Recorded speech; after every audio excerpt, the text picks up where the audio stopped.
What's up, fam? Welcome back to another chilling chapter. Before we dive into today's twisted mystery, Miss Marple voices echo through fog.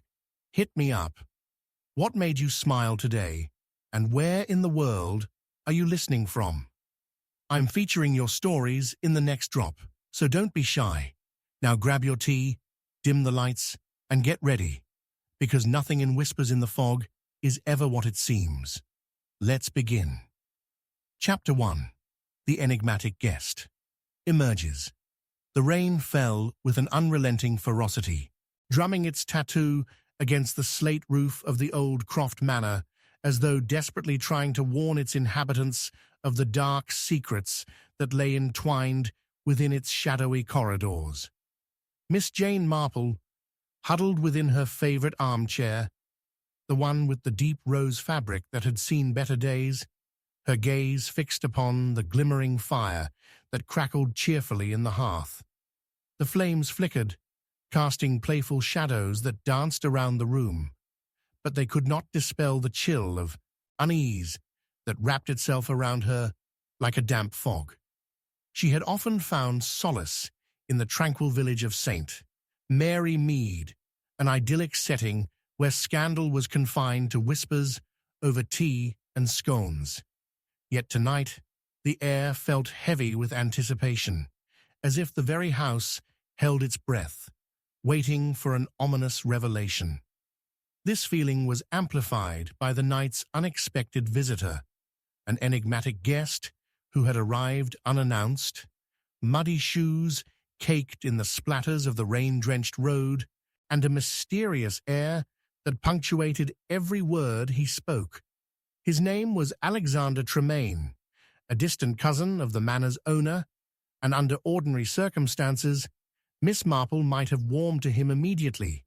He bore an earnest yet haunted expression, enhanced by a furrowed brow that suggested deeper worries than mere familial obligation. Last night, as he took a seat by the roaring fire, a silence fell upon the room, broken only by the crackle of the flames. Miss Marple observed him keenly. In her experience, the most important clues were rarely tangible. They lay in the slip of an expression, the quiver of a voice. "Miss Marple," he said at last, his voice deep but laden with something unnameable. Was it grief or perhaps fear? "You are known as a woman of sharp acumen. Its reputation precedes you." The hint of anxiety in his tone intrigued her. The delicate aspects of human anxiety were the threads upon which the tapestry of truth often hung. "Flattery will get you nowhere, Mr. Tremaine," she replied gently, a twinkle in her eye that softened her words. "But do tell me, what seems to weigh upon your mind?" He hesitated, the shadows flickering across his face, twisting his features into a mask of contemplation. "It's the estate. My cousin Paul, he is unwell." The choice of words was deliberate, suggesting more than a simple illness. He bit his lip, as if fighting against some internal struggle, before adding, "There have been incidents." The last word trailed off, gaining weight in the air between them. "What kind of incidents?" Miss Marple leaned forward, her hands clasped together, her posture betraying her attentiveness. "The manor seems haunted," he said, a nervous laugh escaping him. "But not in the conventional sense. Things have gone missing. Strange noises at night." "Missing, you say?" Miss Marple interjected. "That's quite a different matter. What is missing?" "A family heirloom, a pendant that belonged to my late aunt. It is irreplaceable." The anguish in his voice piqued her interest further. Family heirlooms often bore legacies larger than their physical forms. As he spoke, she noticed a fleeting glance exchanged between him and a portrait hanging over the mantel, one of Paul Tremaine's ancestors, a judge whose eyes seemed to follow one around the room. It was a disconcerting sight, but Miss Marple attributed the unease to her own imagination until she felt the air thrum with unarticulated tension. It was not merely the heirloom that weighed on him. There was something darker at play. A sudden clap of thunder reverberated through the heavy evening air, startling them both. Taking advantage of the distraction, Miss Marple decided to probe further. You referred to incidents. Surely you don't mean the household's integrity is compromised? Alexander's gaze faltered. Indeed I do. A few nights ago, Paul, my cousin, was nearly attacked in his study. Something shook the shutters, broke a window. His voice dropped lower, as if the sound of his own words could summon the severity of the events. There are whispers in the village. People believe something sinister is at hand. Before she could respond, the door creaked open, revealing a drizzle-soaked figure. Paul Tremaine himself, a tall man with an unkempt shock of dark hair, framing a rugged, pallid face. He leaned against the doorframe, appearing both disheveled and wrathful. "Alex, you're back," he said, his voice strained and unsteady. "I told you to stay away." "Paul, please. I had to come. We need to address—" "Enough." Paul's voice boomed, in stark contrast to the sullen atmosphere, cutting through the storm outside. "They're just stories. Nothing more." "Stories don't break windows," Alexander shot back, his voice rising in pitch, revealing the strain between the cousins. Miss Marple sensed the clash of familial loyalty against a backdrop of fear, yet felt the threads of deceit weaving through their exchange. "Gentlemen," she interjected smoothly, "I believe we must gather ourselves better. Until we understand what threatens this estate, we must employ a bit of common sense." Paul examined her, surprise flickering in his eyes. "Common sense? You're a woman from the village with all due respect. You cannot begin to grasp what lies behind these walls." How typical, she thought.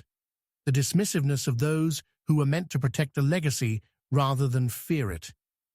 "Perhaps I cannot know what lies behind those walls, Mr. Tremaine," she said delicately, "but I may be better at deciphering the people within them."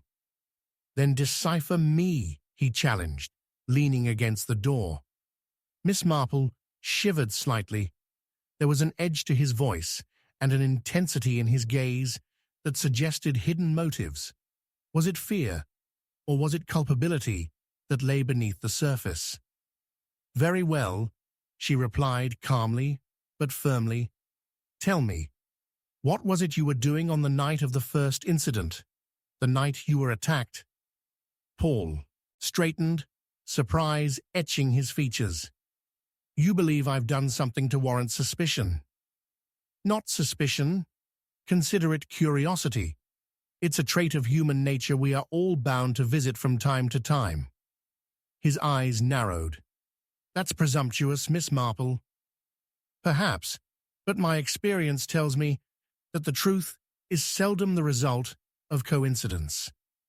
A silence fell over the room as thoughts churned. It simmered with the sense of something unresolved, lingering just beneath the surface, like the storm outside.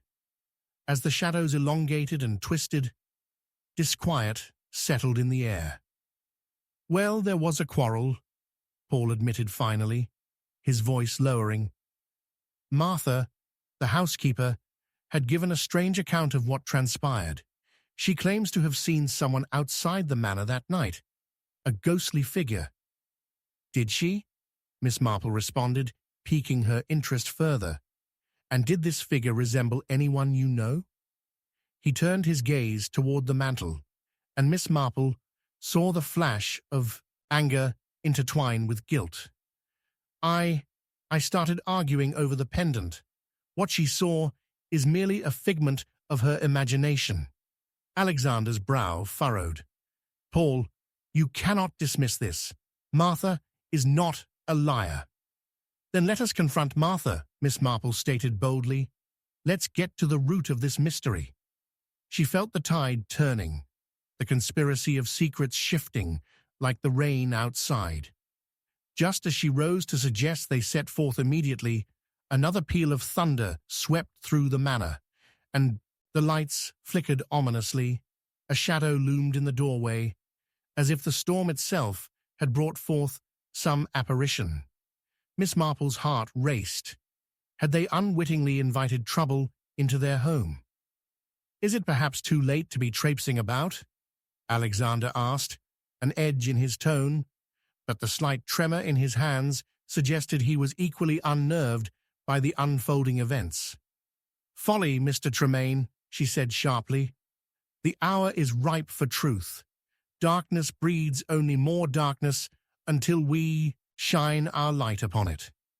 And as she moved forward, Miss Marple caught a glimpse of something, a glint of silver just at the edge of the fireplace where the loose floorboard had settled.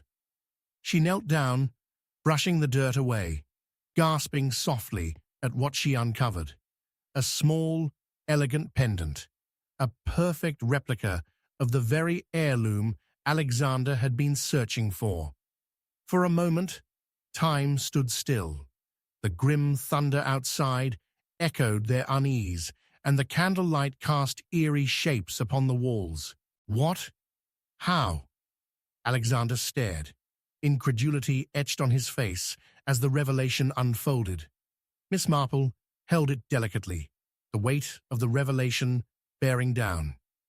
Mr. Tremaine, it seems we are about to uncover a great deal more than mere family secrets tonight. The sudden percussive sound of rain pummeling the windows echoed her unease, and for one fleeting moment, Miss Marple could not shake the feeling that every shadow within Croft Manor was conspiring against them.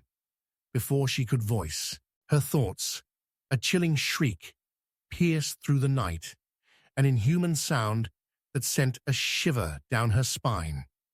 Staring from open eyes, they stood on the precipice of a deeper mystery, a revelation that would demand every ounce of each of their resolve against the lurking hazards cloaked in darkness.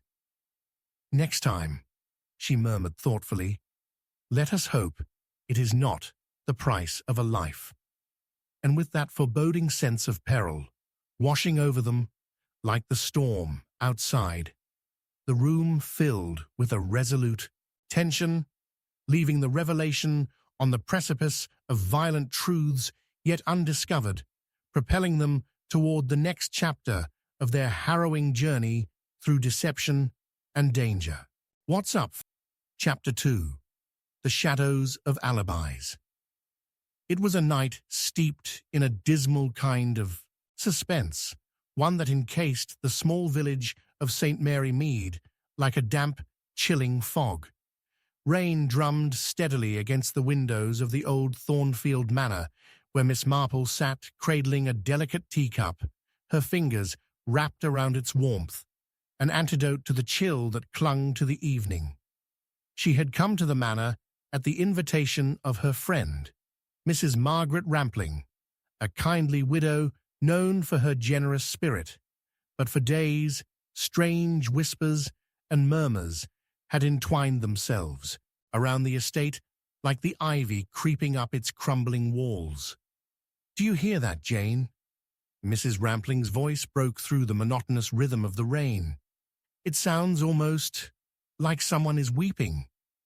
Lifting her head, Miss Marple let her sharp grey eyes scan the darkened hallway beyond, shadows dancing behind dimly lit corners.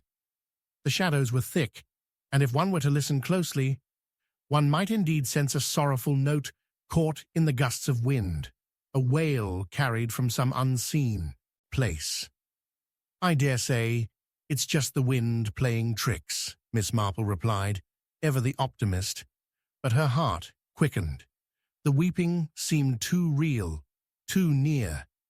It slithered around her like a cloak, raising the fine hairs on the back of her neck. The sensation had not yet settled when it struck her. Perhaps there was something more than mere imagination at play. Miss Marple, after all, had lived long enough to know that the greatest mysteries often sighed through the cracks of creaky old homes. Mrs. Rampling turned to peer out into the rainscape, her forehead knitted with concern. "I wonder if it's Mrs. Harris from 2 doors down. She has been awfully quiet since her nephew's arrival." "Mr. Reginald Harris, the playwright?" Miss Marple recalled the name from the gossip column she had read in the local newspaper. A writer had taken to the village for inspiration, but as he arrived, so too had a shadow of tragedy that cloaked the Harris estate in secrecy. Just then, the foreboding atmosphere was broken by a sudden crash, a shattering sound echoing from the study at the far end of the hall, a crystal vase, no doubt, succumbing to the treacherous hand of gravity. Mrs. Rampling gasped, pressing a trembling hand to her mouth, and in that moment of shock, Miss Marple was on her feet. Without a word, she swept toward the study, the floorboards creaking beneath her as she stepped into the dim room, illuminated only by the flickering light from a lonely candle. The room was lavish, home to lavishly framed portraits and dust-draped antiques, but one piece drew her gaze instantly. The shattered pieces of the vase lay scattered across the polished floor. The dried flowers from within have spilled into a colorful mess, but amidst the shards of porcelain there sat a slip of parchment, half hidden, tightly folded. Intrigued, Miss Marple knelt down and delicately extracted it from beneath the largest piece of the vase, a frown creasing her brow. "Margaret, come here," Miss Marple called, summoning her friend with urgency.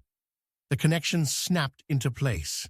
Her instincts were piqued, and the significance of the slip was immediate.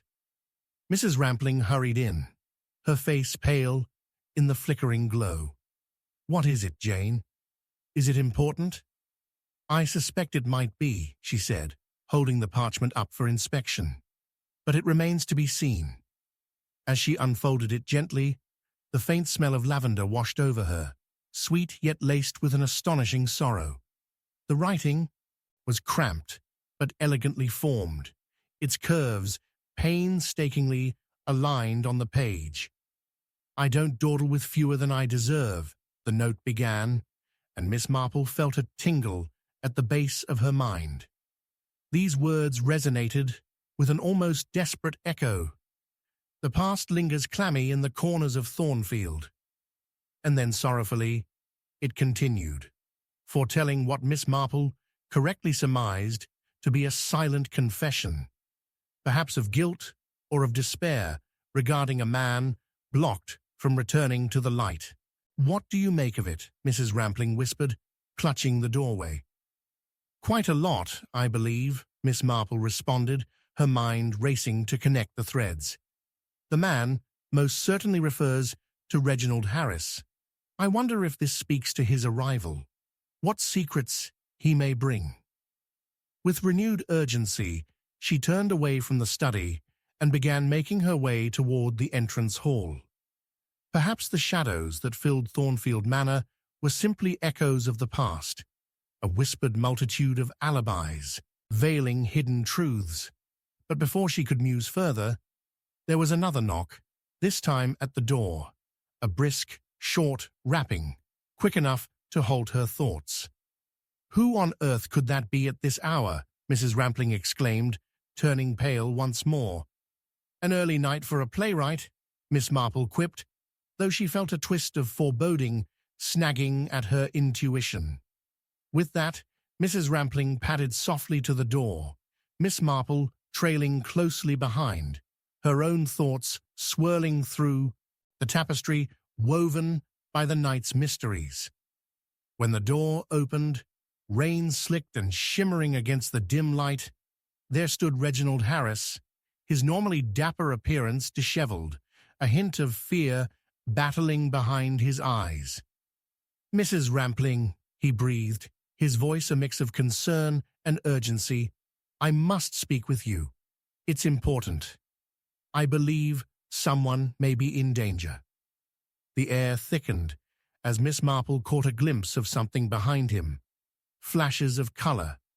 It was then that her gaze fell upon the person lurking in the shadows just beyond the threshold. "Who's there?" she called, the command accurate and compelling. From the dark emerged a figure, dark-haired and elegant, yet her presence seemed malevolent, cloaked in an aura that shimmered with hate and ambition.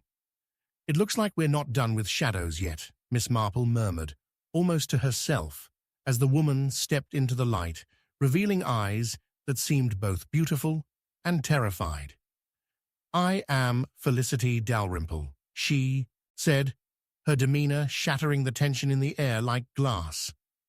"And I suggest you go back inside.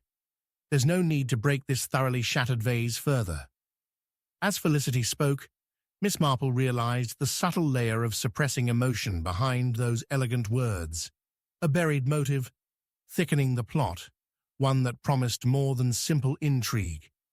She could feel the tension coiling within the room, grasping tighter and tighter as the weight of secrets plunged deeper. "Reginald, what danger are you speaking of?" she pressed, sensing more layers than she could unveil at once. "There's been an incident.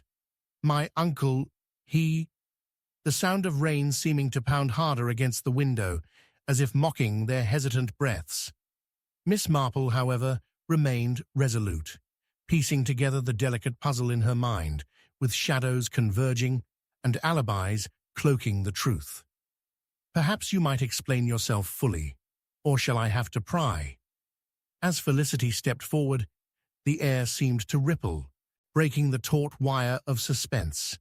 Miss Marple knew then everything would change, and she clung to the slip of paper, feeling its weight put a rallying pulse in her chest. Someone must be hiding more than just a shattered vase. Someone might be hiding a crime. With that statement, they awaited answers, and Miss Marple felt time stretch as the thick clouds outside pressed down, suffocating all light. The stage was set, and in the darkness, the next layer of the grand mystery awaited revelation. The echoes of the past threatened to reveal themselves, and Miss Marple's thoughts raced forward into the tangled web of secrets that refused to remain cloistered.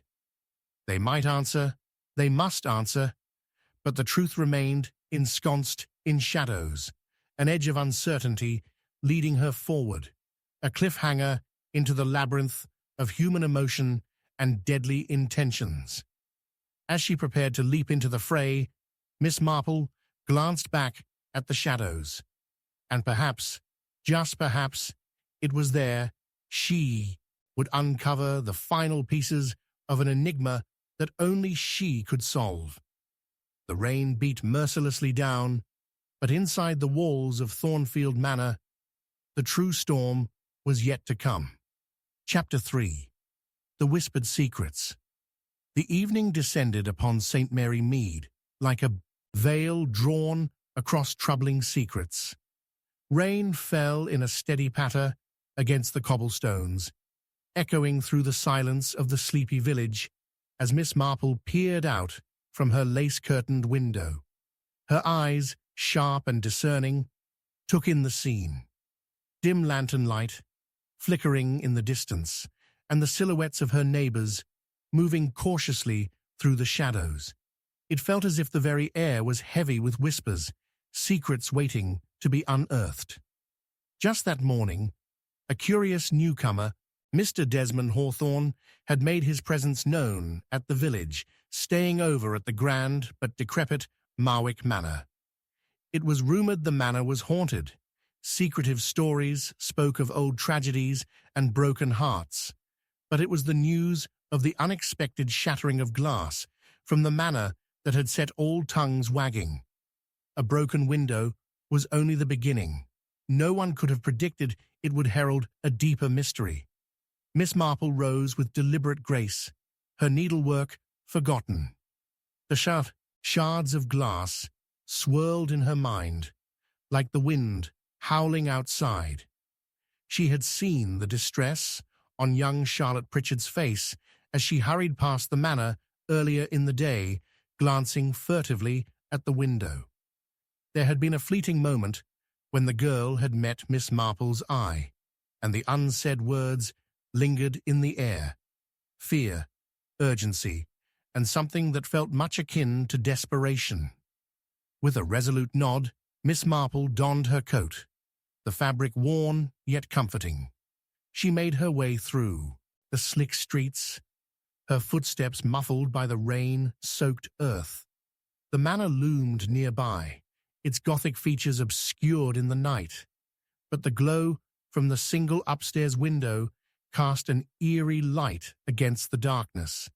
Curiosity tugged at her as she approached the front door, wood-warped and aged, the knocker rusty yet dignified. Hesitating only a moment, she rapped upon the door 3 times. A long pause followed, and her heart quickened as echoes of low voices reached her ears from within. Surely they weren't expecting a visitor. But before she could second-guess herself, the door swung open to reveal Mr. Hawthorne, his brow furrowed and hair yet damp from the rain. There was a flicker of surprise in his eyes. "Miss Marple," he said, a hint of unease creeping into his tone. "What a surprise. Is everything well?" "Quite well, thank you," she replied, her gaze steady. "I was passing by and thought to inquire about the disturbance earlier. The broken window, was it? I couldn't help but be concerned." Mr. Hawthorne stepped aside, allowing her entrance without protest. She immediately sensed an atmosphere thick with something unspoken. Dust motes danced in the lamplight as she walked into the small sitting room, its antique furniture lending an air of faded elegance. An overstuffed armchair sat near the fireplace, and there, she noted with acute awareness, lay a small piece of fabric caught between the cushions, a deep crimson splatter, stark against the beige upholstery. "Ah, that," Mr. Hawthorne stammered, following her gaze. "Just an unfortunate accident with a wine glass during a conversation. Nothing alarming." He feigned a casual demeanor, but Miss Marple did not miss the way his hands fidgeted. "Conversations can lead to passionate disagreements, Mr. Hawthorne." "Perhaps there was something more to the outburst," she ventured, studying him closely. His expression shifted, a flicker of fear, regret. But the tension broke as the door opened again. This time revealing a pale Charlotte Pritchard, her face ashen and eyes darting in a panic. "Mr. Hawthorne, you must listen," she exclaimed, clutching her rain-drenched cloak. "I overheard them again. The whispers. They speak of Billy." "Whispers?" Miss Marple interjected, sensing the urgency in the room had thickened. "Billy? Is that the young lad who vanishes into the woods?" Charlotte nodded vigorously. "He was here before. He wrote those letters. I found them hidden in the old trees, where he likes to play. They said—" She hesitated, stepping back as if the very mention of the notes brought forth shadows. "What did they say?" Miss Marple asked gently, her heart racing. "A missing boy. Cursed letters." Suddenly there was more at stake than simple squabbles at the manor. Secrets about the manor and its occupants, dead children of the past, and a warning. "I swear I heard the whispers just tonight, speaking his name." Charlotte seemed on the brink of tears, and Miss Marple, instinctively, reached out, a comforting hand on her shoulder. "Hawthorne, did you hear anything?" Miss Marple turned her questioning gaze toward the gentleman, whose face had gone pale, as if the weight of Charlotte's words were pressing down upon him. "No, nothing, of course not," he faltered, yet his eyes betrayed him. "It's simply a story that's been exaggerated, I assure you." The past holds more than mere stories, Mr. Hawthorne, Miss Marple said, her curiosity now ignited. We should investigate. Rain pattered more insistently against the windows, as if nature herself were urging them forward into the shadows of those claims. Perhaps a walk to the woods would clear our heads, Hawthorne suggested, an odd urgency in his voice. The invitation was laden with something more than mere exploration. It felt somehow like a summon to confront hidden truths. Despite the trepidation curling at her insides, Miss Marple nodded, finding strength in her resolve. Soon they stepped into the tempestuous night. Thunder rolled ominously, framing their footfalls in the murky glow of moonlight filtering through the clouds. Charlotte trailed slightly behind, her eyes flickering with trepidation. Shadows danced around them as they edged toward the forest bordering Marwick Manor. Oddly, the cries of the evening seemed to hush in anticipation. "Is it true, Miss Marple?" Charlotte murmured, stepping closer. "Is there so much darkness in our quaint little village?" "Sometimes, my dear, darkness breeds in even the most unsuspecting of places," Miss Marple replied, her tone soothing, yet laced with a shred of foreboding.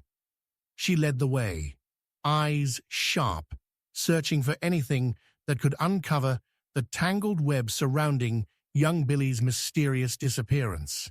As they reached the grove of trees where the boy played, the atmosphere shifted again. A subtle yet palpable tension crackled through the air. "Here," Charlotte breathed, pointing towards a cluster of gnarled roots. "I hid them here. The letters." Miss Marple knelt, her fingers deftly brushing through the damp earth, revealing a small, layered bundle wrapped in faded brown cloth. She opened it carefully, feeling the pulse of intrigue grow as she uncovered the contents.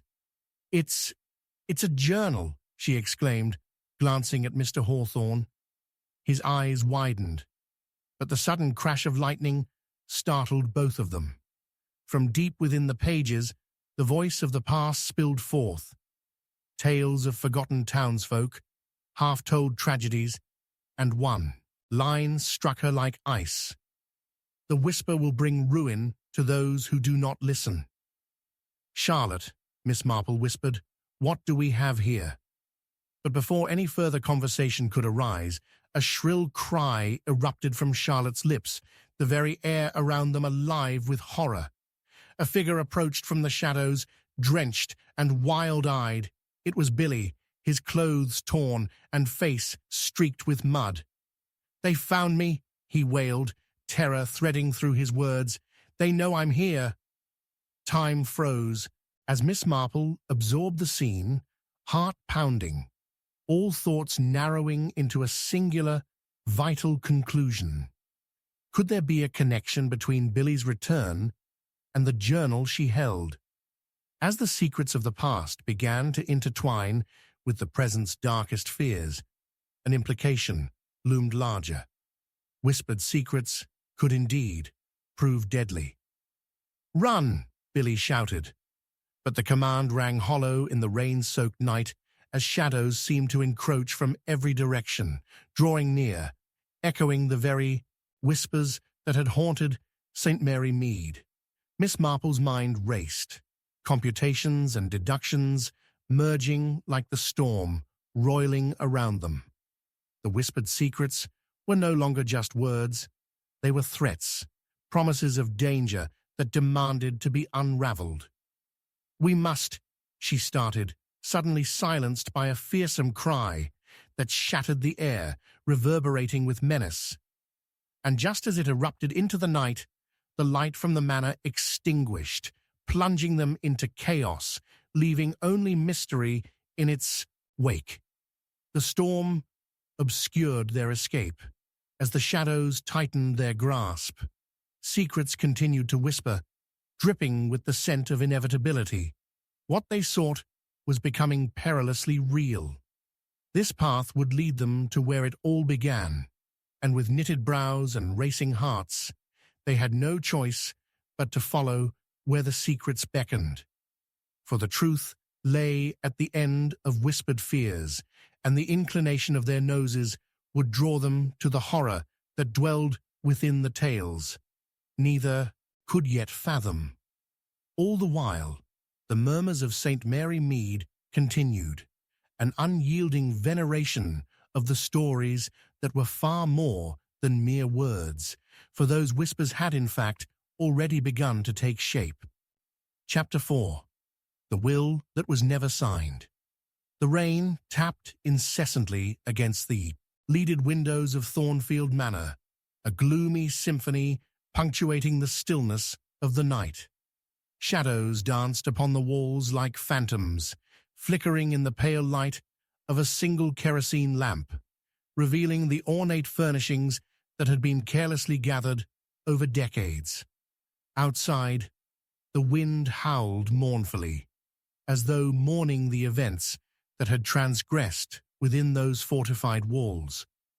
An uneasy tension hung in the air, the kind that comes only with the promise of revelation or catastrophe. "I tell you, it's unnatural," Agnes Markham's voice quavered, her eyes darting from corner to corner as if expecting something monstrous to leap out from the shadows. "To leave it unsigned. It's a sign, if you ask me, a sign from beyond." Miss Marple sat across from Agnes in a plush armchair, her fingers gently stroking the worn fabric, the faintest glint of attentiveness in her eyes. "What are you speaking of, my dear?" she inquired, her voice calm, yet infused with the curiosity of one who had walked many a path of human folly. "The will, the last will of the late Mr. Hargrove. It was never signed. Can you imagine? The man could have left, well, all of this."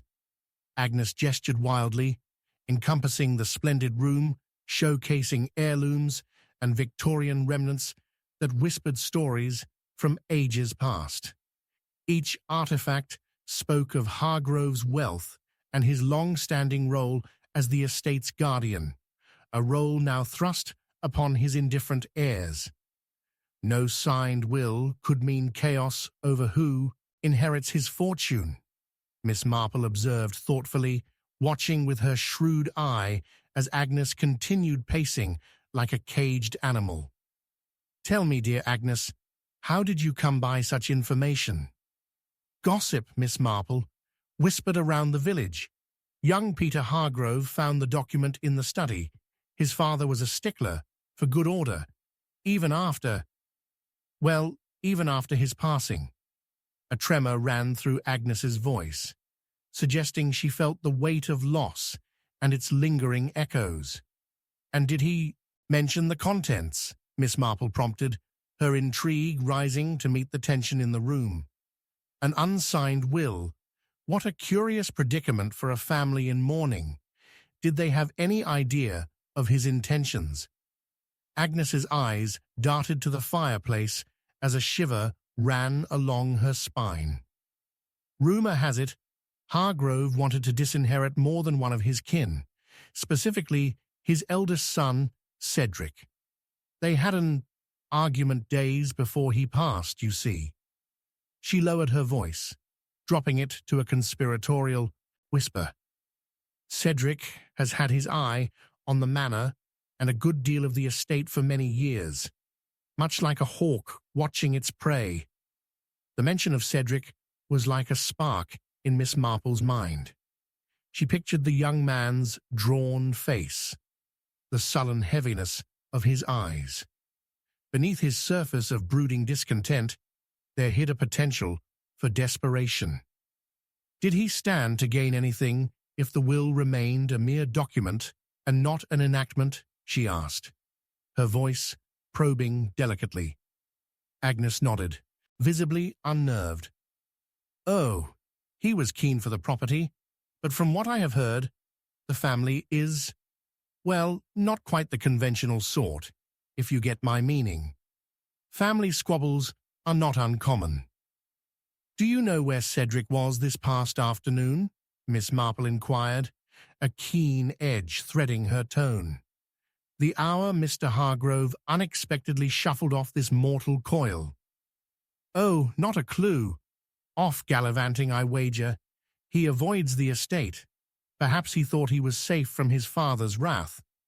Agnes sounded uncertain, fumbling her words as guilt began to tighten its grip around her heart. Before Miss Marple could voice another question, a sudden crash echoed from the hallway, swiftly swallowing the air in the room. Both women froze, their hearts racing. Agnes rushed to the door, flinging it open. A dark figure stood at the threshold, half drenched in rain, the cold bite of the night clinging to him. Miss Marple recognized the young man instantly. Peter Hargrove, a furrow of distress etched upon his brow. "Miss Marple! Agnes!" he gasped, moisture glistening on his brow, eyes wide with alarm. "You need to come quickly. It's about my father's office." They followed Peter, the wood of the floor creaking underfoot in protest. Each step stirred the uneasy suspense that had coiled around them, tight as a snake ready to strike. They ascended the grand staircase, halting finally before the study door. "It's inside," he breathed, his voice barely above a whisper as he shoved the door open. What met them inside was chilling. Papers were scattered around the room, like enemy forces thrown into disarray in a war-torn landscape. An antique desk stood at the room's center, its once prideful stature marred by the chaos unleashed upon it. Bound for years by dust and disuse, the drawer lay ajar, revealing more scattered documents, but amid them lay something that caught Miss Marple's trained eye. The damp smell of the rain soaked into every corner, scenting the air with foreboding. In the far corner of the desk, just beyond the most disordered papers, on a piece of parchment clearly born of age, there rested a small dagger. It glimmered ominously in the flickering light. "A dagger," Peter murmured, his voice trembling, the revelation pulling his resolve tauter still. "I found it hidden back here. It wasn't my father's." Miss Marple stepped closer and inspected the dagger with meticulous care, noticing the faintest presence of dried red stains at its hilt. "How curious," she mused, holding it delicately between her fingers. So much weight in an object no one thought twice to touch. "It appears to hold secrets of its own, does it not?" Agnes, clutching her shawl tightly, glanced at Peter in horror. "What does this all mean? Has someone attempted to—" "Goodness, Agnes," Miss Marple interrupted, lifting the dagger slightly. "We must remain calm. This piece of evidence may hold the key to unraveling much of what torments us." She placed it gently back on the desk, placing a piece of a torn note beside it, also caught in the fray of the storm that had raged through the study. Peter's gaze fell to the note, his eyes wide once more. "That wasn't there before, I assure you." Miss Marple carefully unfolded it, heart racing. Words spilled out in an unsteady script, too cramped for ease, but inscribed with unchecked emotion. "I never trusted you, Cedric. The manor shall never pass into hands that manipulate it." "Cedric," Agnes whispered, the name a breathless invocation. "He meant to be disinherited." Miss Marple leaned closer, her mind racing with possibilities, a smooth but firm hand placed lightly over Peter's shoulder. "It would not do to panic. We must confer our thoughts. Decisions made in haste seldom yield rewarding outcomes." A faint noise, the creak of the staircase, fostered a sense of urgency that thickened the atmosphere, brushing against the thin veil separating them from the discovery that journeymen across fields of family treachery always seem to find. "I believe we must consider where Cedric was, what he knew, and the tempest stirring not just outside, but within ourselves."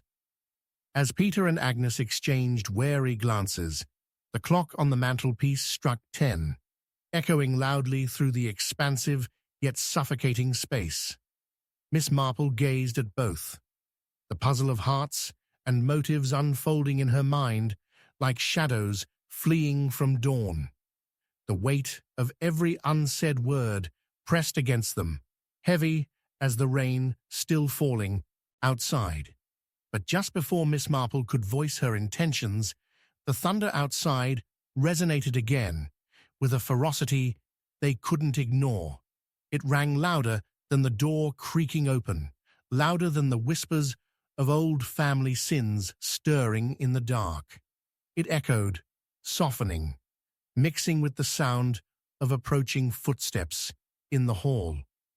"Cedric," the voice rang out, dripping with alarm and accusation, sending a chill up their spines as the man himself, pale, breathless, appeared in the doorway, soaked to the bone like a spectre risen from the grave.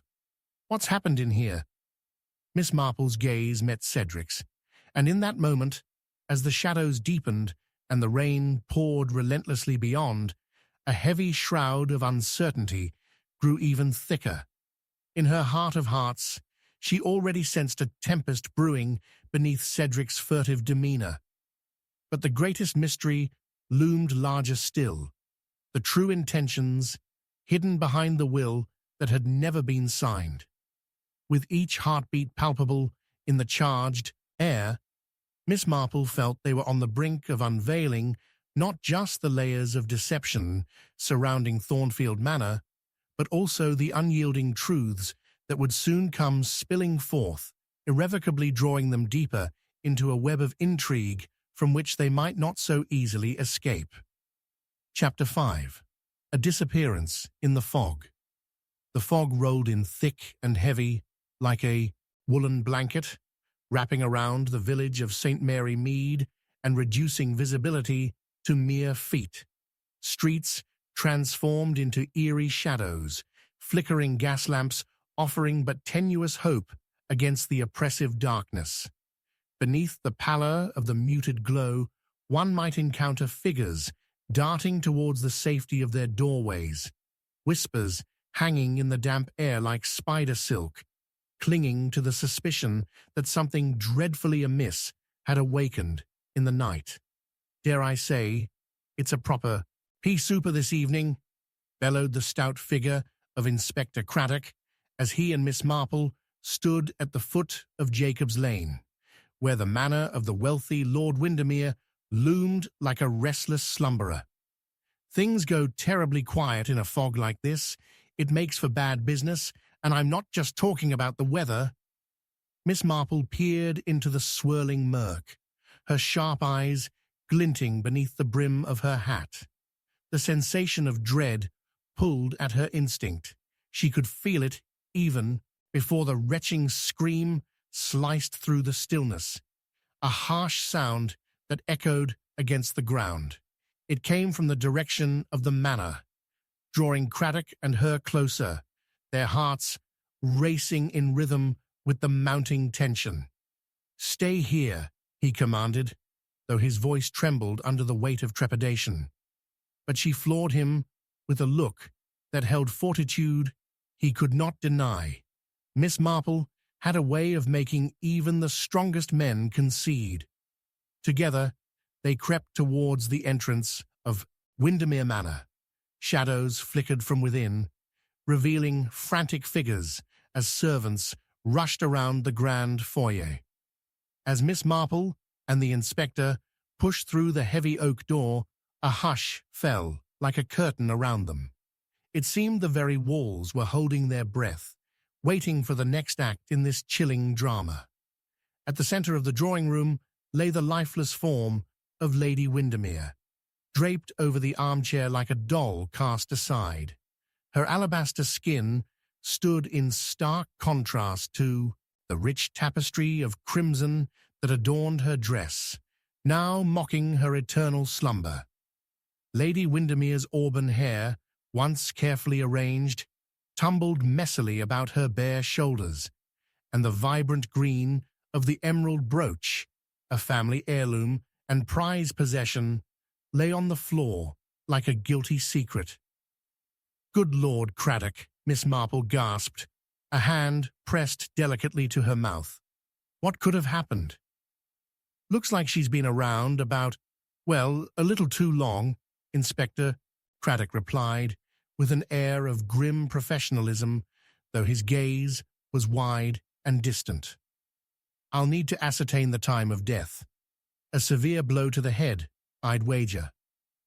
But his analysis remained unfinished, as another figure emerged from the fog, a hapless footman who had been missing since shortly after the discovery. My lady," the lad whimpered, eyes glazed with horror. I saw the whole thing." "What?" Craddock and Miss Marple exclaimed in unison. "I swear, I saw someone leave, all in black, and they were running into the fog, my lord." His words tumbled from him in a panicked rush. "All I heard was the scream. Then, when I came in, it was too late." "There is something deeply unsettling about the fog this evening," Miss Marple remarked quietly, a frown creasing her forehead. "This blasted fog makes it difficult to see, but not for some people, apparently." "Exactly," Craddock concurred, his spirit fighting against the pressing unease in his gut. "If the culprit had a head start, they could be miles away by now." "We'll have to check the manor's grounds," Miss Marple insisted, her resolve hardening like a blade. "The darkness may hide some truths this fog wishes to keep buried." But before they could make a move, the doors swung open again, revealing the figure of a man, Lord Windermere himself, his face pale and gaunt, breathless from sprinting up from the village. "What has happened? My dear Celia!" he groaned, collapsing at the threshold, eyes wide as saucers, darting between them with disbelief. "We are terribly sorry, my lord," Craddock began gently, the words tasting bitter even in his mouth. "It appears your wife has been murdered." A stifled sob escaped Lord Windermere's lips, and the fog tired around his expression, twisted with grief and something else. Anger. He rose to his feet, fists clenched, his eyes narrowing dangerously. "I will have justice," he bellowed, rage radiating from him like heat from a furnace. "Who would dare enact this abominable act?" As Craddock and Miss Marple exchanged glances, she detected the frailty in Lord Windermere's carefully constructed facade. Beneath it was a disquiet, an off-kilter emotion that hinted at a deeper interest. "Perhaps we should speak to everyone remaining at the manor," she suggested, noting how each servant cowered, eyes shunning their lord's fury. Shifting his focus, Lord Windermere's gaze swept over the still body of his wife, and for a moment there was a flicker of something that danced beneath his grief. Was it resentment? That sentiment, only briefly exposed, vanished quicker than the fog outside, swept away by a wicked gust of wind as he excused himself. "Craddock, I do believe it would serve our investigation well to look deeper into the relationships in this household," Miss Marple said, her eyes alight with realization. "Lord Windermere remains close, yet something lurks around him, and it is not just the fog." "Are you suggesting he could have been involved?" Craddock inquired, disbelief evident in his voice. "Not immediately as a suspect, but, my dear, there is always a motive beneath, perhaps not only for him, but for those around him." As the words slipped from her lips, she felt the fingers of intuition tightening around her thoughts. The day had been rife with tension in the house. One merely needed to observe, to listen unobtrusively. They were about to turn towards the dining room for further inquiries when the door burst open once more. A maid appeared, panting, eyes bright with terror. "Miss Marple, Inspector, it's "It's gone," she gasped. "What's gone?" Craddock barked, his patience thin. "The emerald brooch, Lady Windermere's brooch. It was right here by her side, and now it's disappeared into thin air." Miss Marple's heart quickened at the maid's words, instinctively steering her thoughts once more. The emerald brooch, that precious family treasure, so easily misplaced or deliberately hidden, but why? It was no mere trinket. It was deeply encased in their family history and financial power, a potential key scratching just under the surface. The fog twined about her thoughts, warning of secrets buried within layers of human emotion. Was it jealousy, ambition, revenge, or passion that propelled this act of violence? "Who would benefit from this?" Miss Marple asked, her voice barely above a whisper. "The footman who claims to have seen the culprit, the maid, the Lord himself. The list could grow longer. Yet, it's all but a web," Craddock replied, his mind racing. Suddenly, the sound of shuffling feet and murmured voices echoed hauntingly at the manor's entrance. This could be a critical juncture. They were not alone anymore. Miss Marple motioned to Craddock to move towards the sound, realizing that uncovering the truth would take far more than mere investigation. As they approached, a figure emerged from the shadows, unveiling a crisp white envelope held taut in their hand. This unexpected arrival beckoned a new layer of intrigue. Whatever secrets lay within those folds could very well change the course of their investigation. As the figure stepped closer, the flickering candlelight caught familiar eyes all too revealing. An old acquaintance of the manor's, long thought forgotten. "Miss Marple, Inspector, I believe you may wish to look closely at this." Tension stitched through the air, knitting together the strands of uncertainty. Whatever burgeoning revelations awaited in the next moment promised more than fog. They beckoned the truth, and perhaps an answer that would shake the very foundations of St. Mary Mead. As the figure passed the envelope to Miss Marple, she felt the familiar heartbeat of the mystery pounding louder. She had no doubt that Chapter 6 would unravel in ways she could never have anticipated. The game was now afoot. Chapter 6. The Clue Beneath the Surface. The rain fell in relentless sheets, drumming, a chaotic rhythm on the slate rooftops of St. Mary Mead. The darkened streets shimmered under the glow of gas lamps, reflecting the glistening cobblestones that wound like serpents through the village. Miss Marple, bundled in her formidable tweed coat and hat, cast a wry smile at the tempest that seemed to mirror the storm brewing upon her doorstep. Yet, she scarcely shied away from challenges, even when they lingered amidst sheets of rain. As she strolled towards the churchyard following the closing service, she could not shake the recent memories of an anxious discussion at the tea shop where she had heard the unfortunate news of Mrs. Linley's untimely demise. The villagers claimed it was a tragic accident, a slip on the wet staircase of Thornfield Manor, but whispers of suspicion pirouetted through the air like swirling fog. The old manor, reeking of secrets and abandonment, held many tales beneath its faded grandeur, and with every mile she traversed towards home, her resolve solidified. The splatter of raindrops stopped abruptly as she approached the manor's imposing gates, and an uncanny chill gnawed at her. What could have been merely an accident became decidedly fishy under the weight of doubt and shame. Betsy Lindley was not someone to meet her demise without a motive lurking just beneath the surface.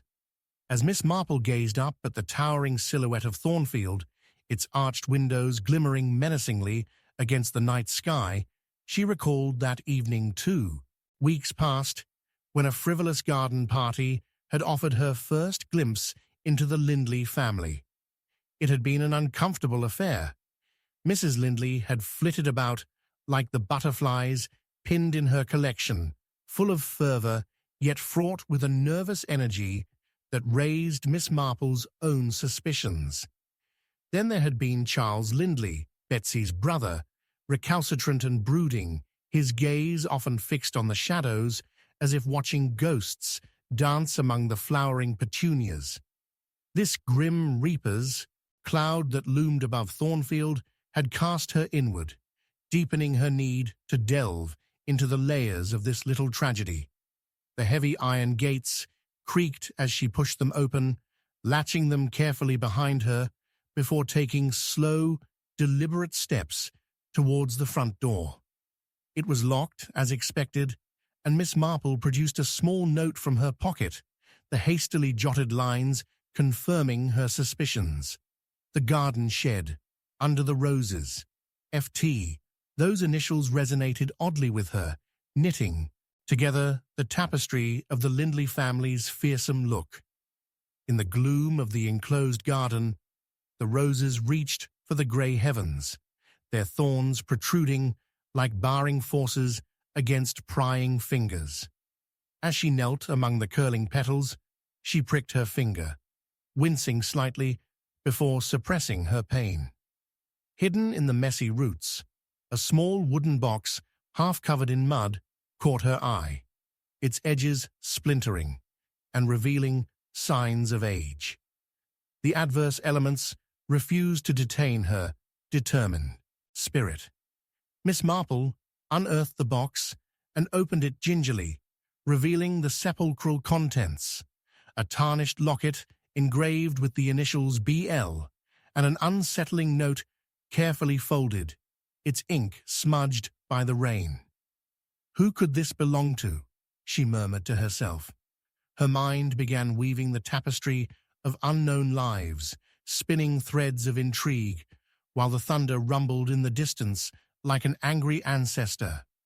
An unsettling thought sparked a free association between the rain-swept locket and its late owner. Betsy Lindley had possessed a soft spot for trinkets and relics. Could this be hers? The thought only deepened her bewilderment as she pocketed the locket and note. Miss Marple took a glance around, finding only shadows that danced and sneered in the flickering lamplight, echoing the uncertainty that churned in her heart. As she navigated back up the creaking staircase, leading to Thornfield's grand entry, it became clear that Mrs. Lindley had walked a complicated line between fear and vulnerability in her final hours. The clanging clang of the door to the study grated her ears as she stepped inside. There she found the family gathered, eyes darting with a spectrum of emotions at the pressing news. Theirs was a delicate web of tangled fates, each member concealing secrets more perilous than the last. "Miss Marple, to what do we owe the honour?" came a voice thick with sarcasm. It was Charles, still draped in his dark attire, his demeanour a storm cloud of resentment. "I'm simply gathering my thoughts on what has occurred, Mr. Lindley," she replied, holding her chin high and pushing back against his disapproval. "Nothing for you to concern yourself with, thank you very much," he snapped, but the slight edge to his eyes belied his bravado. "On the contrary, my dear Charles, if it involves our dear deceased Betsy, it concerns us all, if you hadn't noticed." She maintained her composure, even as his fingers turned white while gripping the mantelpiece. Then there came Sarah Lindley, Betsy's younger sister, who had taken to sitting forlornly in the corner. Beneath her pale complexion and gentle demeanour lay an unsettled depth. Miss Marple observed her furtive glances towards the fireplace, where a collection of framed photographs lay stacked together, their glass panels shining except for one, an empty space that shadowed a past. "Do you miss her too, Sarah?" Miss Marple ventured softly, sensing the pain in the girl's eyes.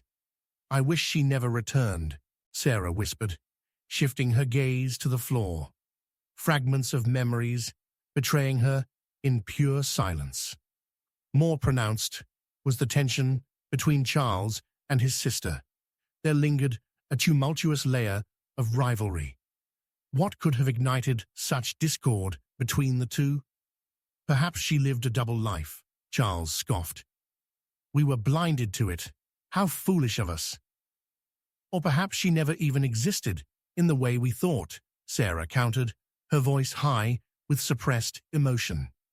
It was then a perplexing thought gripped Miss Marple. A double life sparked within her, a whisper of possible details she had to piece together.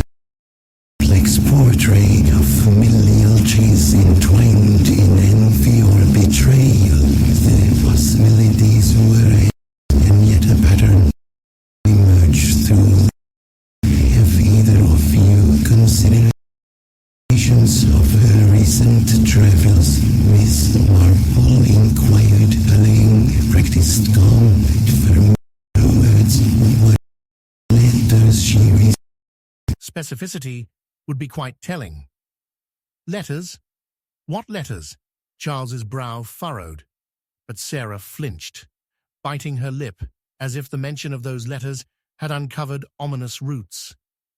Letters filled with promise, I would think, Miss Marple replied, allowing a glint of understanding to surface around the table. One can't simply cast aside a shared past and the dreams that come with it, can they? Like a locket, hidden, yet treasured. Charles appeared unfazed, while Sarah's slight tremor clasped her whispers as the tension escalated the air in the room. A rapping noise from the window drew everyone's gaze. The flickering flame seemed to pulse as a figure moved past the glass. For a heartbeat, Miss Marple caught sight of a fleeting shape before it vanished into the shadows beyond.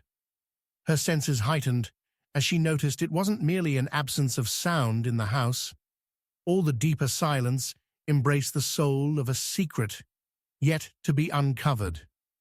Who was that? She asked, brushing her fingers against the edge of the mantel, longing for more than mere glimpses of truth, while feeling curiosity urge her forward. Only the wind and rain, Miss Marple, Charles sneered. Let us keep our discussions to the matters at hand. Yet Sarah's silence betrayed her, and another crack in the facade began to widen. The depths of their fears tumbled forward with the water, and Miss Marple knew they were only moments away from unleashing the dark tide that lay beneath. Her mind whirred with deductions, crafting questions that fluttered from her lips in search of understanding. Each word could shift the balance from grief toward revelation, yet some pains festered even as the family gathered dispassionately. Each was looking for answers, wanting to wash off the lingering clouds of suspicion bearing down. But Miss Marple felt it necessary to unveil and dredge up the depth of hidden motives hovering just below the surface. With determination, she excused herself to the terrace, hoping to recapture a hint of clarity in the tumultuous chaos that had overtaken her thoughts. The rain fell steadily, each droplet resonating like the longing calls of spirits seeking peace. She breathed in the damp air tanged with whispers and mingling shadows, now interlacing her feelings with the firm embrace of mystery. As she turned to head back inside, she caught a glimpse of something sparkling in the bushes nearby, a glimmer that beckoned like a lighthouse against the murky horizon. The chill in her spine compelled her. Drawn towards it, she began digging through the thorns, and her fingers soon brushed against the crumbling edge of another small item. With a sense of urgency, she unearthed a weathered envelope, partially open.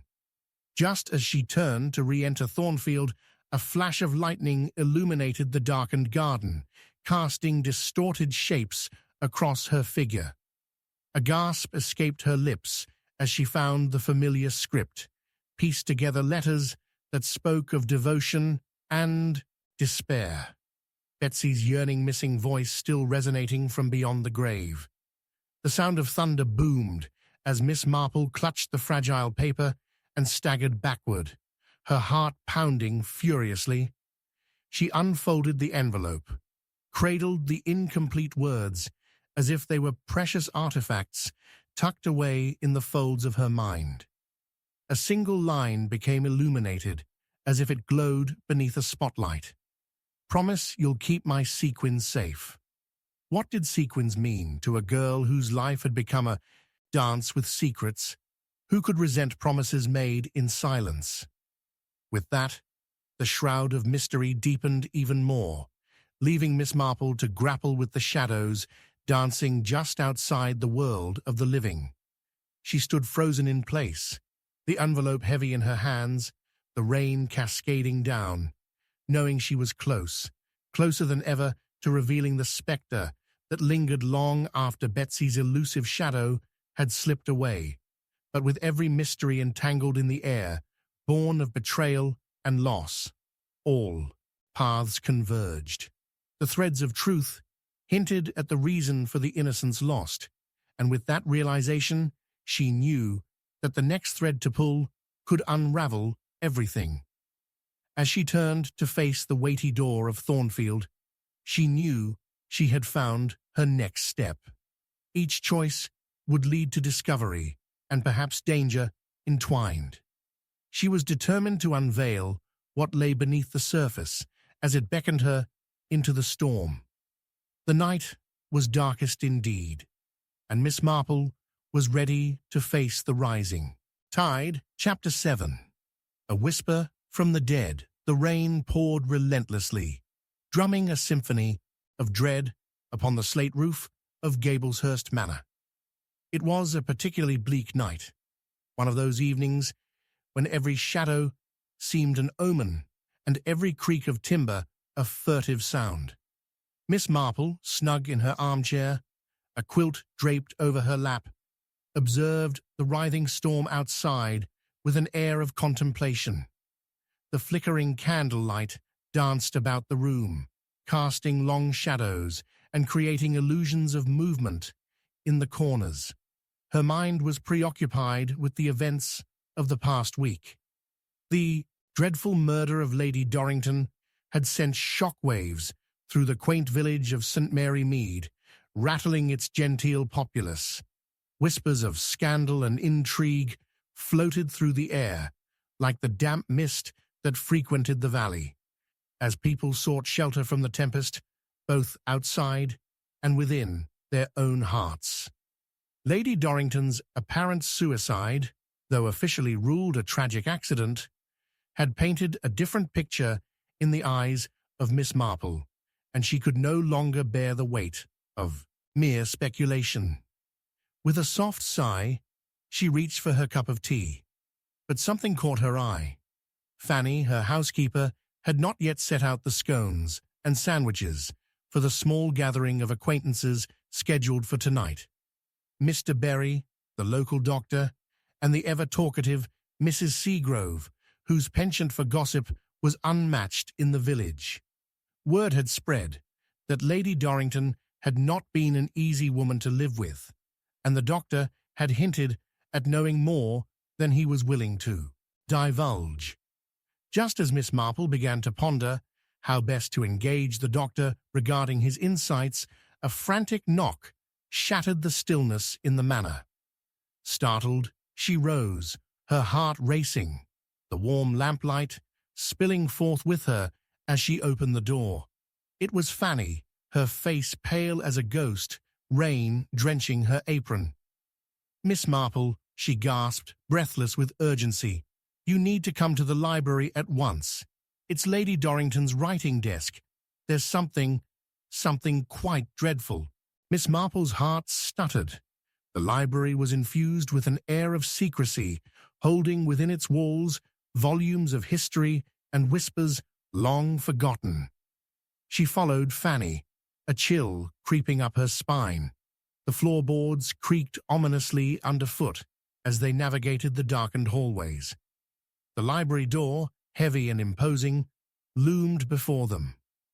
When Fanny threw it open, the room revealed itself, picturesque yet foreboding, lined with darkness, lurking between the shelves of leather-bound tomes.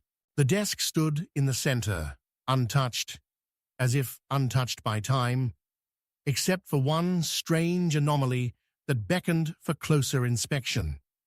What lay on the desk was a series of disarrayed letters, each one hastily scrawled and incomplete. A particularly crumpled envelope caught Miss Marple's eye.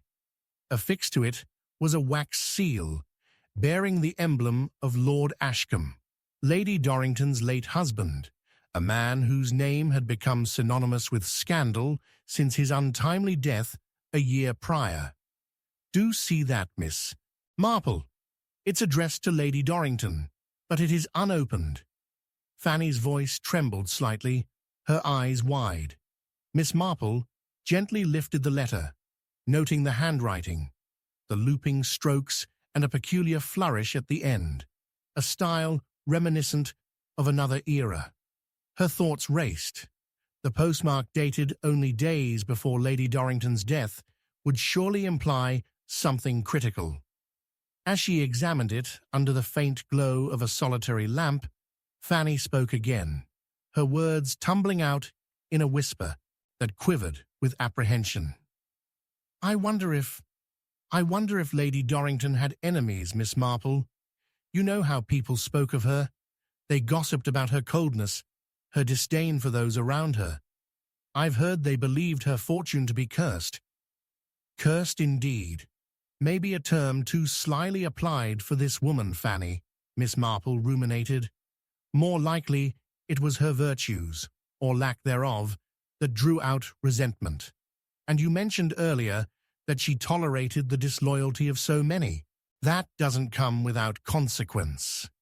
Resuming her focus on the letter, Miss Marple realized there was an unusual crease in the folded paper. She gently coaxed it open, while Fanny leaned closer, her breath hanging in anticipation. The contents revealed only a single, half-finished sentence. "If you should ever wish to speak of what transpired the night I—" "Miss Marple," Fanny gasped as the words glared back like an accusation. "What is clear," Miss Marple said with piercing clarity, "is that Lady Dorrington was embroiled in something drastic, and even in death, she is speaking to us, whispering from beyond, with implications that can lead us closer to the truth." A sudden crack of thunder reverberated through the manor, shaking its timbers and casting a cloud of dust across the pages of handwritten words. Despite the fright, Miss Marple found herself invigorated. "Fanny, fetch a pen and paper, please.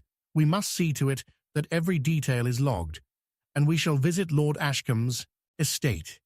I fancy there may be answers awaiting us there. But first, we must determine who gains by Lady Dorrington's demise." As Fanny scurried to fetch the necessary items, Miss Marple closed her eyes momentarily, pondering the people within the village, considering who, among them, might hold a grudge. Beverly Thornton, perhaps? The actress adored by Lady Dorrington turned bitter after a rejection. Or Mrs. Gresham, whose husband had succumbed to a scandal whispered cruelly by Lady Dorrington just months prior. Each name floated through her mind, more heavy with consequence than the rain outside. When Fanny returned, her eyes darted nervously. What if the person who wrote the letter meant to harm Lady Dorrington? What if they are still out there? Then it is our duty to confront that truth, no matter how thorny it may be, Miss Marple replied with resolute determination. But we must be careful. As the deeper we delve, the more exposed we become. Light fears of darkness only breed more shadows. Their respective answers ignited a flame of urgency within her.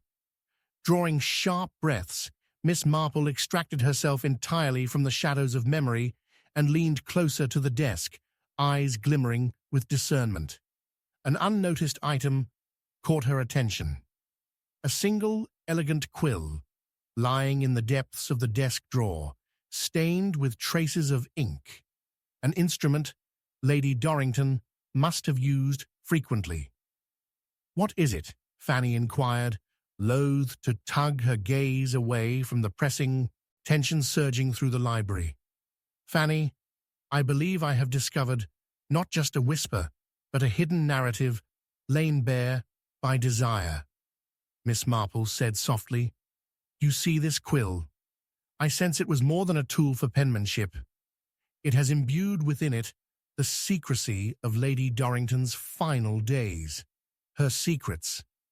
"But how does this all connect?" Fanny asked, her brow furrowed in deep thought. Miss Marple gently plucked the quill from its resting place, glancing at it fervently. "A means to our understanding, is it not, to see just what Lady Dorrington meant to write, and through what penmanship we should investigate if this quill is akin to that of the writing in the letter?" Every instinct in her told her they stood on the precipice of something momentous. Within this library lay pathways that could either lead them to the answers they sought or to further darkness. The storm raged violently outside, an echo of the turmoil that brewed unrelentingly in St. Mary Mead, where lives intersected, motives twisted, and truths waited to emerge. Just then, a sudden movement at the window caught her attention. Through the rain-smeared glass, a figure flitted past the perimeter of the estate against the distorted brightness of the lightning-illuminated night. In an instant, the library felt colder, the shadows deeper. Fanny clutched Miss Marple's arm instinctively. "Do you think it's someone from the village? Are they spying on us?" Miss Marple shook her head, heart pounding. "No, dear Fanny. It seems someone dares to breach the sanctuary of Gableshurst, and if they are here to discover our secrets, perhaps they hold the key to Lady Dorrington's final moments." Gathering her resolve, Miss Marple took Fanny's hand in hers, their shared determination igniting the air. "Retrieve my coat. We may have to confront whoever hides out there, even as the storm howls. The time for whispers is over. We must venture forth into the chilling unknown." With visions of answers fluttering, like crumbs before them, they steeled themselves before stepping into the rain-soaked night, ready to unearth the truth that lingered like a whisper from the dead. Unbeknownst to them, within the shadows hid the very spectre they sought. With dinner guests waiting only 2 restless rooms away, Miss Marple knew they would soon uncover secrets long buried, secrets that could unmask the murderer lurking behind the facade of innocence. Chapter 8. The veil of deceit lifts. The rain poured relentlessly against the cobblestones of St. Mary Mead, each drop merging with the growing puddles as the sun continued its descent behind a thick quilt of clouds. It was one of those particularly dreary evenings where the village seemed cloaked in an oppressive embrace, and the silhouettes of trees danced ominously against a backdrop of swirling mist. As Miss Marple huddled by the flickering fire in the drawing-room of her modest home, she felt the weight of the unsolved mystery pressing in around her. The sharp echo of a knock at the door startled her from her reverie. She adjusted her spectacles and rose, still clinging to the hem of her knitting shawl, her heart fluttering nervously in anticipation. Who would be braving the storm at this hour? Upon opening the door, she was met not by a neighbor or a familiar face, but by Eliza Kettle, a flustered young woman with rain-soaked hair clinging to her cheeks and bright blue eyes wide with panic. "Oh, Miss Marple, you must come quickly," Eliza exclaimed, her voice a frantic whisper. "It's Andrew. He's gone." "Gone?" Eliza, dear, what do you mean by gone? Miss Marple's brow furrowed with concern. Andrew Kettle, Eliza's brother, had been one of the newer residents in St. Mary Mead, a quiet lad who had taken to painting the scenic countryside. She had seen him several times at the village pub, engaged in earnest conversation about his artistic aspirations and the arduous process of capturing nature's fleeting beauty. He hasn't returned from his walk, Eliza continued, drawing in a shaky breath. You know how he loves to wander the woods by the estate, but when I went to check on him, he was nowhere to be found, and his coat's still hanging by the front door. Calm yourself, my dear. The woods can be treacherous in this weather, but let us not assume the worst, Miss Marple soothed, placing a comforting hand on the girl's arm. Let us get some lanterns and search the grounds together. Who knows, perhaps he is simply lost in thought. Grabbing her raincoat and an old lantern from the hallway, Miss Marple stepped outside, the storm swirling around her as she and Eliza trudged through the soggy ground, the weight of the evening echoing their every step. Visibility was low, and the gnarled branches above seemed to claw at the sky. Each drip from the leaves echoed like a sob, and soon they ventured deep into the heart of the woods, where shadows played tricks on their minds. As they walked on, Miss Marple's instincts tingled. She could sense something other than concern within Eliza, a buried anxiety that hinted at an undercurrent of something darker. The young woman's hands trembled slightly as they held the lantern, casting a flickering light that danced across the trees and shrouded them in mystery. It is odd, isn't it? Andrew often spoke of the woods as if they were his refuge. I can't imagine him straying far, Eliza mused aloud, her voice wavering. We were meant to go to the theatre tomorrow, just the two of us. Ah, theatre. The perfect escape, Miss Marple replied, keenly noting the changes in Eliza's tone. She continued to question her demeanor, contemplating what Andrew's absence truly symbolized to his sister. In a clearing not far from the well-trodden path, they stopped abruptly. The glow of their lantern lit up something unexpected. Andrew's easel, its canvas blank, stood ominously alone beneath a gnarled oak, as if it were mocking their search. Miss Marple's heart sank. This was not merely a case of a wanderer lost in thought. As she inspected the ground around the easel, her keen eye caught the shimmer of something metallic partially buried in the mud. She knelt down and retrieved a silver locket with a delicate engraving, a small familiar motif of entwined roses, the same design worn around the neck of Lady Henrietta Ashcombe, the enigmatic new resident of Ashcombe Manor. Eliza, Miss Marple said, quietly, holding up the locket, what might this be doing here? Oh, Miss Marple, Eliza gasped, her eyes widening. I don't know, that belongs to Lady Henrietta, doesn't it? Yes, she mused, as she turned the locket over, revealing a faded photograph inside. She squinted into the light, recognizing the young face framed within, a likeness that looked strikingly like Andrew himself. This could be significant. We shall return to the house at once. What are you suggesting?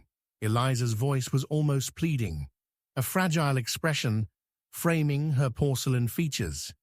A connection, my dear. Though I cannot fathom what it is yet, there seem to be layers to this mystery, veils waiting to be lifted. Let us not jump to conclusions until we hear what others might say. Miss Marple's heart raced with the thrill of revelation as they walked back in the biting wind. The clouds seemed to split just slightly, casting a pale light down as they reached the Kettle home. But there was no security in familiarity, only a gnawing uncertainty as Miss Marple called for Eliza's mother under the slowly dimming sky.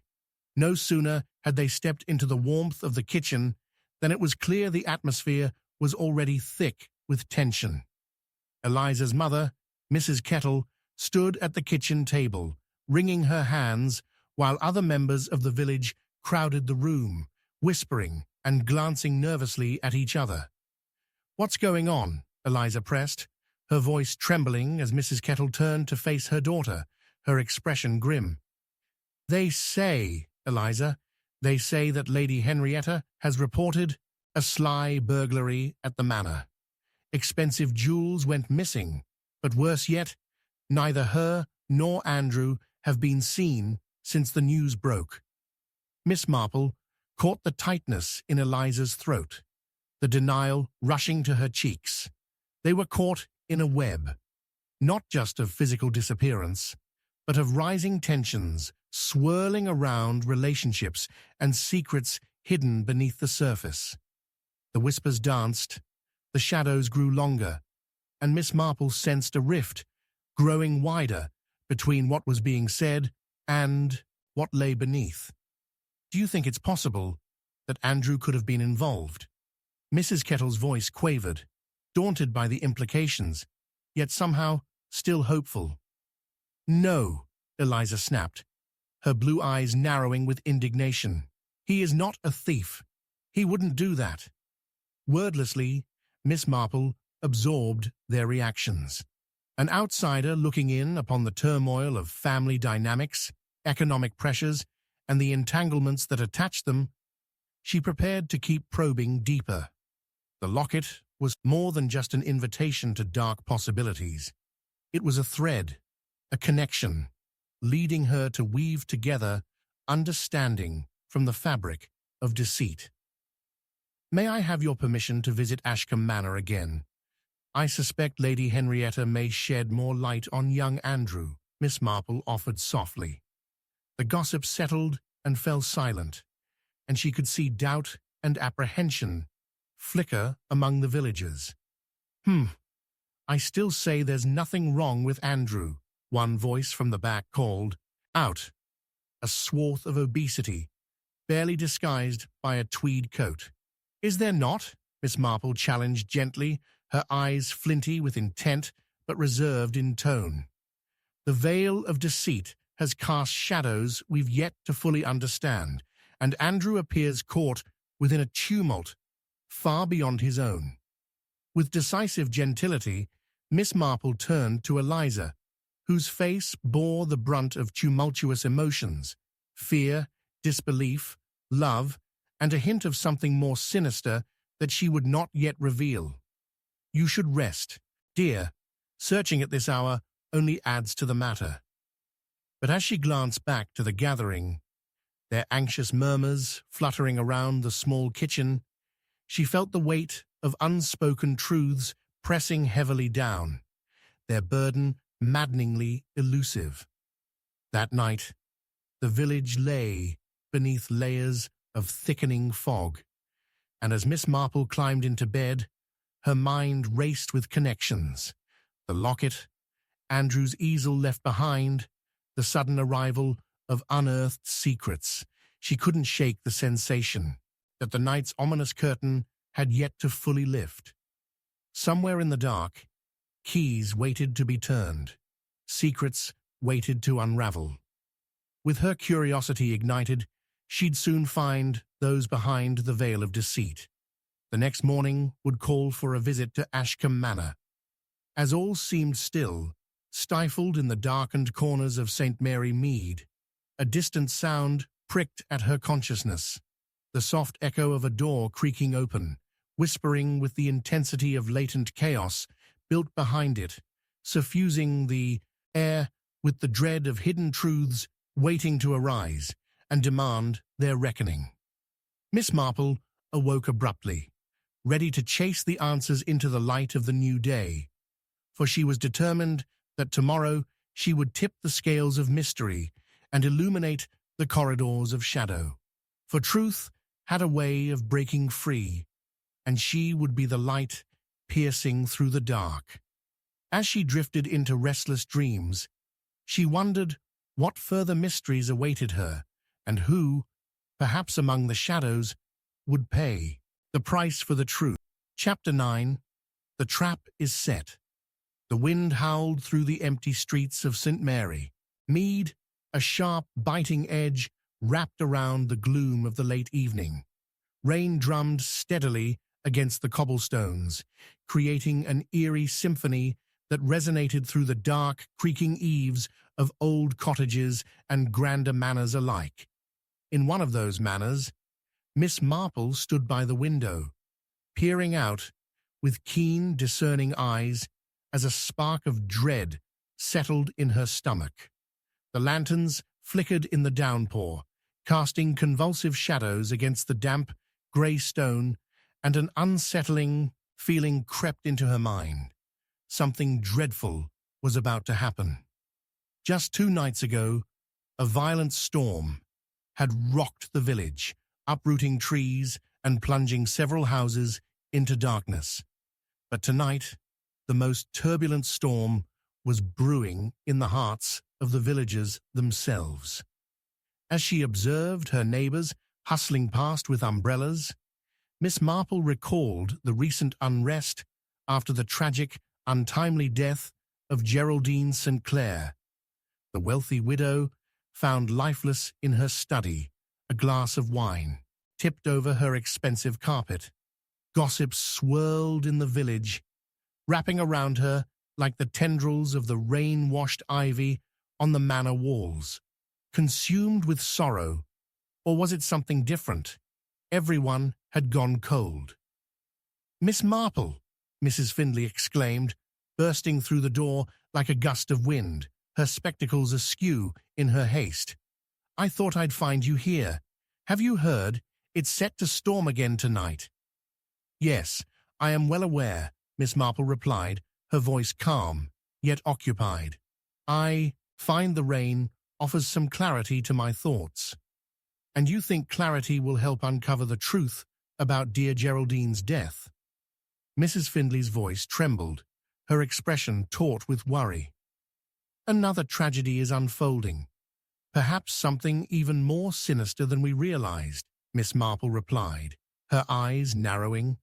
"Perhaps you can assist me in a small matter." With a sweep of her hand, she gestured to the globe of a dainty porcelain teapot atop an elegant round table, signaling Mrs. Findlay to join her.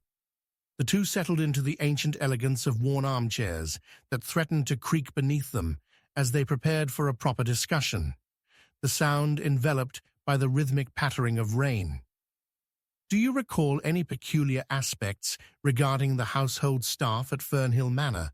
Miss Marple inquired, her gaze fixed on Mrs. Findlay. "Particularly, I'm curious about Miss Abigail, the housekeeper. There's something about that woman—" "Ah, yes." Mrs. Findlay's brow furrowed, her tone thick with speculation. "She's an odd duck, isn't she? Always keeps to herself, yet manages to gather a particular shine about her. I overheard her arguing with Mrs. St. Clair just weeks before the tragedy. Something about a newfound fortune and a promise that Geraldine had broken." "Interesting." Miss Marple leaned forward, her long fingers steepling beneath her chin. "Do you happen to know the details of that argument?" "What fortune?" "I wish I could tell you, but I only caught fragments. A heritage, an inheritance, I believe. Something that had been long since promised to Miss Abigail, yet Geraldine had slipped free from those old obligations. It was all quite tasteless, especially after what came next." "You mean to say that Abigail had a motive?" Miss Marple pondered aloud, her mind racing, constructing elaborate mental webs. "It might be worth inviting her for tea. Subtly, of course. We wouldn't want to alarm anyone. A simple gathering will do." Mrs. Findlay nodded hesitantly. "But what if she means to harm you, dear Miss Marple? Isn't she the type to hold a grudge?" "Oh, I dare say I can handle myself." Miss Marple's smile carried the weight of her many amusing encounters throughout the years. "People can be surprisingly revealing when served a nice cup of tea. Just then, the sharp ring of the doorbell resonated throughout the room, its sound almost swallowed by the rain. Miss Marple and Mrs. Finley exchanged glances, curiosity piqued. "I shall see who it is," Miss Marple declared, rising with purpose and careful finesse. Opening the door, her heart flitted at the sight of Inspector Craddock, drenched yet determined, a folder clutched tightly in his hand. "Good evening, Miss Marple. May I come in?" he asked, brushing rainwater from his brow. "I've come to consult you on something urgent."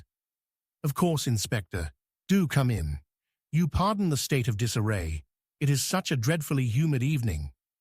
As the policeman stepped inside, a wave of tension shifted in the air, a current unmistakable in its portent. Rain leaked over his drenched collar as he began to speak. "Word has it there's been a further incident. Old Mrs. Hargrove was found in her study, lifeless, just hours ago." Miss Marple's heart dropped. Mrs. Hargrove was not only a dear friend, but a wealth of information. Her unpacking of rumors over tea could fill chapters. "Lifeless," she echoed, the word tasting bitter on her tongue. "What transpired?" "Heart attack, they say, but her daughter has been adamant that her mother was in remarkable health." "It doesn't fit, Miss Marple." "It certainly does not," she agreed, her fingers brushed lightly against the rim of her teacup. The wheels of deduction began to turn swiftly in her mind. At what hour was she found? Just as the storm began picking up speed. In his eyes danced the ghost of a larger truth. "I have my doubts about that." Miss Marple eyed him thoughtfully, crossing her legs, and leaned forward, slightly. "And who was in the house at that time, might I ask?" "Her daughter, Clara, and she's quite an enigmatic character." The inspector paused. "Could you come with me to the house? I believe you might see something I cannot." "I suspect so," Miss Marple replied. "Let us not tarry. The mind works best when put to immediate work." With a nod of acknowledgement, Inspector Craddock gestured toward the door, and they stepped into the deluge brewing outside. The rain had intensified into a heavy veil, drenching everything in its path, the road glistening like a dark mirror. Climbing into the inspector's vehicle, Miss Marple caught the fleeting glimpse of Mrs. Finley watching from her window, concern furrowing her brow even in the dim light. The irony was stark. Both women were being drawn into a brewing storm, not of rain, but of dark entanglements, where the motives of human hearts collided. Arriving at Mrs. Hargrove's estate, she noted how the old woman's once pristine garden lay, neglected, wild, and tangled.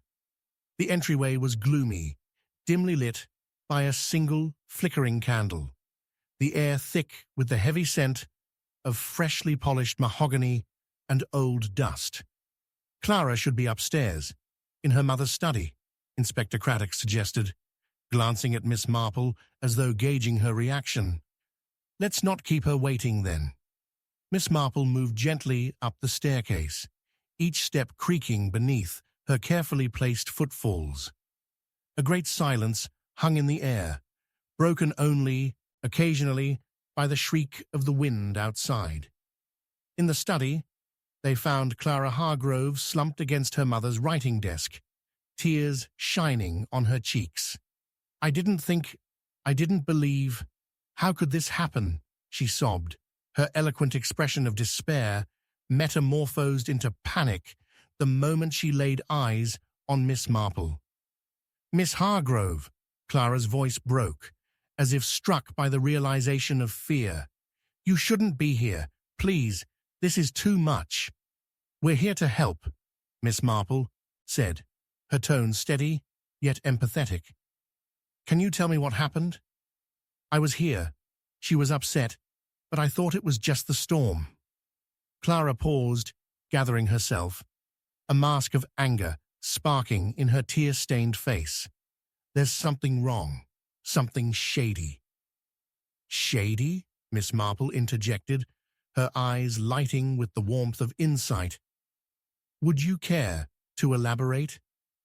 Mother had a letter that arrived yesterday, a letter about the inheritance that would determine everything, and she wouldn't let me see it. The girl's cheeks burned, revealing an emotional landscape laced with jealousy and resentment. And then she just collapsed. Miss Marple immediately recognized the tension beneath Clara's words, the anguish of a daughter gripping tightly to the idea of entitlement. What is this inheritance you speak of? What did the letter mention? I don't know. If only I could have seen it. Clara's words burst forth as her voice trembled with frustration. She always kept things from me. I didn't even know anything about her health. Before she could finish, something far deeper shadowed her face. Miss Marple caught sight of a pale envelope, half buried under the clutter of the desk. Unrushed and methodical, she drew it forth, feeling an electric jolt of discovery. "What is this?" she murmured, her eyes scanning the handwriting. Inspector Craddock stepped closer, glancing over her shoulder. "Is that—" "Yes," Miss Marple whispered, her mind racing. The letter was unmistakably addressed to Mrs. Hargrove, scrawled in formal, cursive light on the algae-stained paper. Yet the tremor of dissatisfaction in its words struck her like a defiant drumbeat. It contained a message laden with promise, but just as certain. Nestled within it was the threat of loss, a sum of money that caused not surprise, but fear. As she turned it over, Miss Marple felt the weight of the unfolding web tighten around her.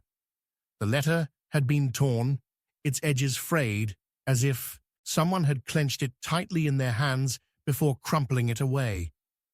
"Miss Marple, what is it?" Clara whispered, suddenly drawn to the letter, her eyes widening. Before replying, Miss Marple's eyes flickered to the window. Lightning split the night, illuminating the sky in a savage brightness and revealing shadows dancing in the dark alley. No, not shadows, she thought. Figures. There, lurking beneath the eaves of the house, were two indistinct silhouettes, veiled in the rain as they moved, stealthily, revealing the savage urgency in their demeanor. "Inspector," she said softly, yet urgently, "I believe we are not alone." The figures slipped out of view, lost to the torrent, but not before Miss Marple saw the glint of a familiar object at their side, a distinctive silver locket, engraved with a name she had long wished to forget. A raw thrill raced through her, the storm's power mirrored in the chaos swirling around the tragic tale at Fernhill Manor. She had stumbled upon something far larger, threads entwined with fear, greed, and buried truths. "Clara," Miss Marple spoke, firm and certain as the rain pummeled against the rooftop, "I believe a trap is set, and we are at the heart of it." The realization sank in like cold water, chilling them both. Beneath the veneer of sorrow and despair, there danced a sinister truth, waiting to burst forth. A tangled network of hidden motives and unresolved riddles, and therein lay the dark allure of the night. Determined, Miss Marple straightened and fixed her gaze upon Clara, whose features shifted to playful mischief beneath the weight of secrets swimming behind her eyes. "We must be careful, and we must act swiftly." As thunder rolled above them, the weight of impending truth hung heavy in the air, each heartbeat echoing with the rhythm of danger as they braced for the next chapters of this unexpected mystery. Chapter 10. The Truth Buried in the Garden Rain. lashed against the window panes of St. Mary Mead, creating a symphony of sighs and whispers that seemed to echo deeper secrets beneath the surface of the village. The air was thick with the scent of damp earth, mingling with the aroma of freshly baked scones, cooling on a rickety wooden table. Miss Marple, cozy in her knitted cardigan and surrounded by her beloved crochet projects, squinted at the gathering gloom outside, a frown creasing her delicate features. Something felt amiss. A tension clung to the atmosphere, as if the heavens knew that the villagers were gripped by a web of unspoken fears. The door creaked open, heralding the entrance of a bedraggled figure. It was Mrs. Crump, the postmistress, her usually bright eyes clouded with trepidation. She burst in, brushing rain from her hat and casting a hurried glance over her shoulder, as if she were afraid of being followed. "Miss Marple, I do beg your pardon for interrupting your afternoon, but you won't believe what I found, or rather, what I didn't find." Miss Marple, her curiosity piqued, gestured for Mrs. Crump to take a seat. The warmth of the hearth began to thaw the chill that had settled in her bones. "Do sit down, my dear. Whatever is troubling you can surely be alleviated with a nice cup of tea." Once settled, Mrs. Crump wasted no time. "It's about the Ashcombe Manor, Miss Marple. Mr. Ashcombe's daughter believes something is buried in the garden, but every time I go to deliver the post, I catch sight of something strange, a shadow of someone lurking, darting away as if they don't want to be seen. It gives me the shivers." "Really, you've such a vivid imagination." Miss Marple's eyes twinkled with mischief. "But tell me more about this shadow." "Well, I might be only a postmistress and a mere woman of the village, but I don't think I'm losing my faculties just yet." Mrs. Crump took a deep breath. "You see, it's been almost a week since poor Mr. Ashcombe was found dead. Everyone is too distraught to talk clear sense. But dear Miss Marple, I overheard Mrs. Percival, the cook, speaking about a hidden treasure that was supposed to belong to the late Mr. Ashcombe. She muttered something about how generations of the Ashcombes had secrets buried in that garden." The mystery deepened. Miss Marple could feel the pulse of St. Mary Mead quickening, the rhythm of its people entwining with the rhythm of the rain. She leaned in closer, zeroing in on the kernel of relevance and importance in Mrs. Crump's story. "You say Mrs. Percival had mentioned buried secrets. Did she say what these treasures might be?" Mrs. Crump shook her head. "Only that they were tied to the marriage of Mr. Ashcombe's parents. It was a disgraced uncle, a lot of family whispers. I'll tell you this, the whole village flutters with gossip, but very few know the truth. And now that he's gone, the young lady doesn't have a clue about what lies beneath her feet." "Perhaps she should be looking a little deeper," Miss Marple mused, a spark igniting in her eyes. The connection between Ashcombe's untimely death and the hidden secrets began to weave a thread through her thoughts, like the rain weaving rivulets down the glass. It was not just the physical manifestation of a buried treasure that intrigued Miss Marple, but what it symbolized, a shrouded history, potentially tied to the dark motivations encircling Mr. Ashcombe's tragic fate. Her mind flitted toward the prime suspects, the heartbroken daughter, Veronica, the enigmatic neighbor, Mr. Glassford, and that sullen gardener who rarely spoke, Mr. Woodridge. "What do you propose we do?" Mrs. Crump whispered, glancing anxiously to the window as if expecting the apparition behind the garden hedges to appear. "You simply must investigate, Miss Marple. With everyone so deeply entrenched in their own grief, the truth could very well be buried forever." "Ah," Miss Marple said, suddenly recalling a piece of invaluable information. There was some strange handwriting on the card I received after the funeral. Perhaps I should visit Veronica Ashcombe. She may possess more than just her father's legacy. That was when the door swung open, and armed with an imposing presence, Mr. Glassford entered. "Afternoon, ladies. I can't help but overhear you talking about the old Ashcombe estate. I suppose you'd be interested in knowing that I had a disagreement with Mr. Ashcombe just before his death about the boundary lines of the garden. He insisted on continuing his father's work on augmenting the estate's value." His voice held an uncanny edge. "Is that so?" Miss Marple replied, her voice calm, giving away none of her sharpened intrigue. "Yet he appears to have underestimated the dangers his secrets might bring, no?" Glassford's smile faltered for only a moment before he regained his composure. "Secrets, Miss Marple, are often buried along with the deceased. Perhaps I should remind you of that more often." He turned on his heel and left with a muttered, "Good day," casting a lingering glance towards the window as the rain washed away the colors of the day. The unease in the room crescendoed, yet no one spoke. Miss Marple exchanged glances with Mrs. Crump, sensing a gap where once had been trust. "I must visit Ashcombe Manor, but I fear I cannot go alone." With a swift cup of tea now gone cold beside her, Mrs. Crump nodded firmly. "I'll come with you." The rain drummed a furious tempo against the cobblestones as they approached Ashcombe Manor. Shadows swayed in the charcoal flickering light of the elegant lamps that dotted the estate, but Miss Marple was resolute in her mission. Veronica's sorrowful form slowly emerged from the fog, immobile beside the overgrown hedgerows shadowing the house. "Miss Ashcombe, forgive our intrusion," Miss Marple called as they neared. "May I ask you some questions about your father?" Veronica, pale and distraught, only nodded. "Of course. What is it?"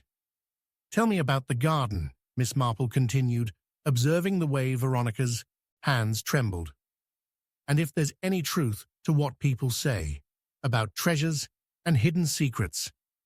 Veronica's eyes darkened as a flash of pain crossed her face. "My father was a man of unwavering resolve, but yes, there are things buried, Miss Marple." She hesitated. "A family scandal, ensconced in much deeper soil than you would think, and in an entirely different context." Miss Marple leaned closer, knowing verification was key. "And this scandal, it could have put your father in danger." As the conversation unfurled, a distant rumbling of thunder warned of an impending storm. Shivers stroked the back of Miss Marple's neck. They were on the verge of something profound, but she could feel the hesitation waver in the room. It was now or never. "Veronica," Miss Marple intuitively ventured, "do you believe your father's death revolved not around his heart, but around something hidden deep in the earth? Something that even you might not have grasped?" Veronica ran her fingers through her hair, angrily, frustration leaping forth. "How could you know? I never spoke. Why would I?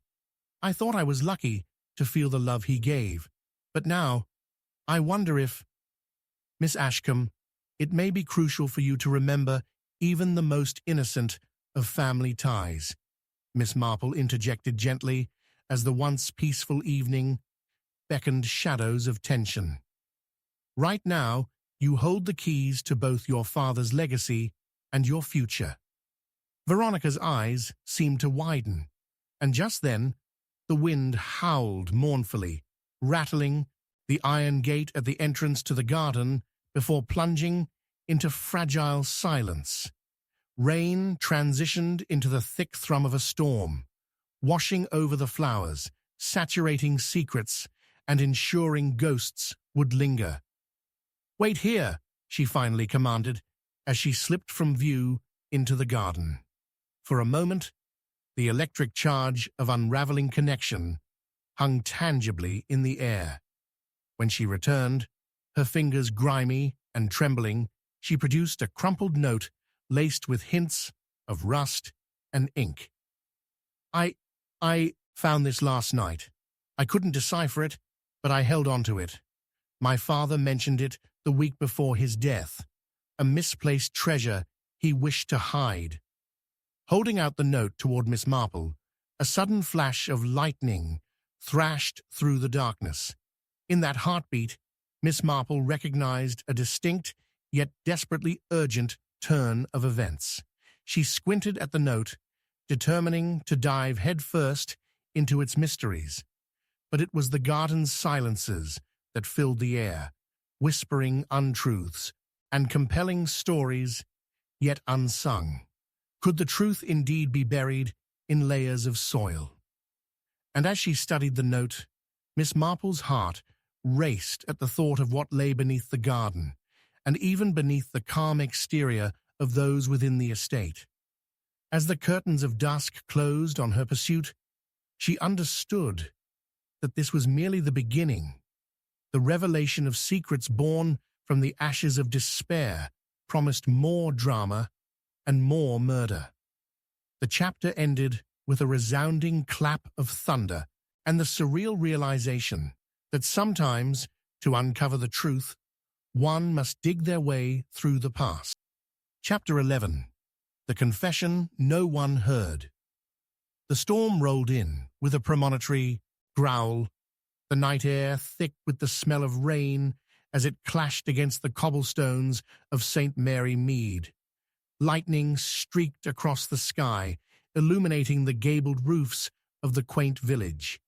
Inside the hallowed halls of the old Hawthorne Manor, Miss Marple stood by the window, peering into the darkness, the reflection of the tumultuous weather creating unusual shadows on her face.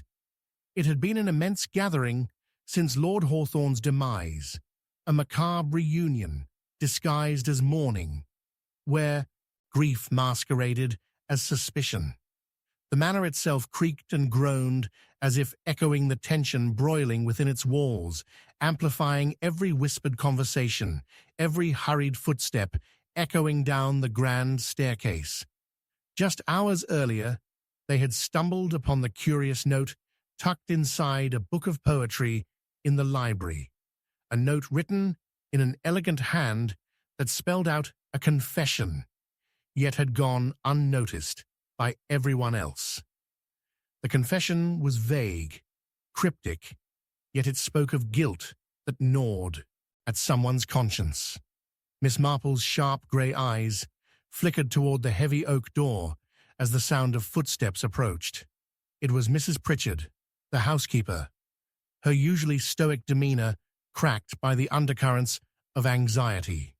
Her trembling hands betrayed her as she clutched a silver tray, laden with teacups that rattled ominously, just like the secrets kept within the confines of the manor.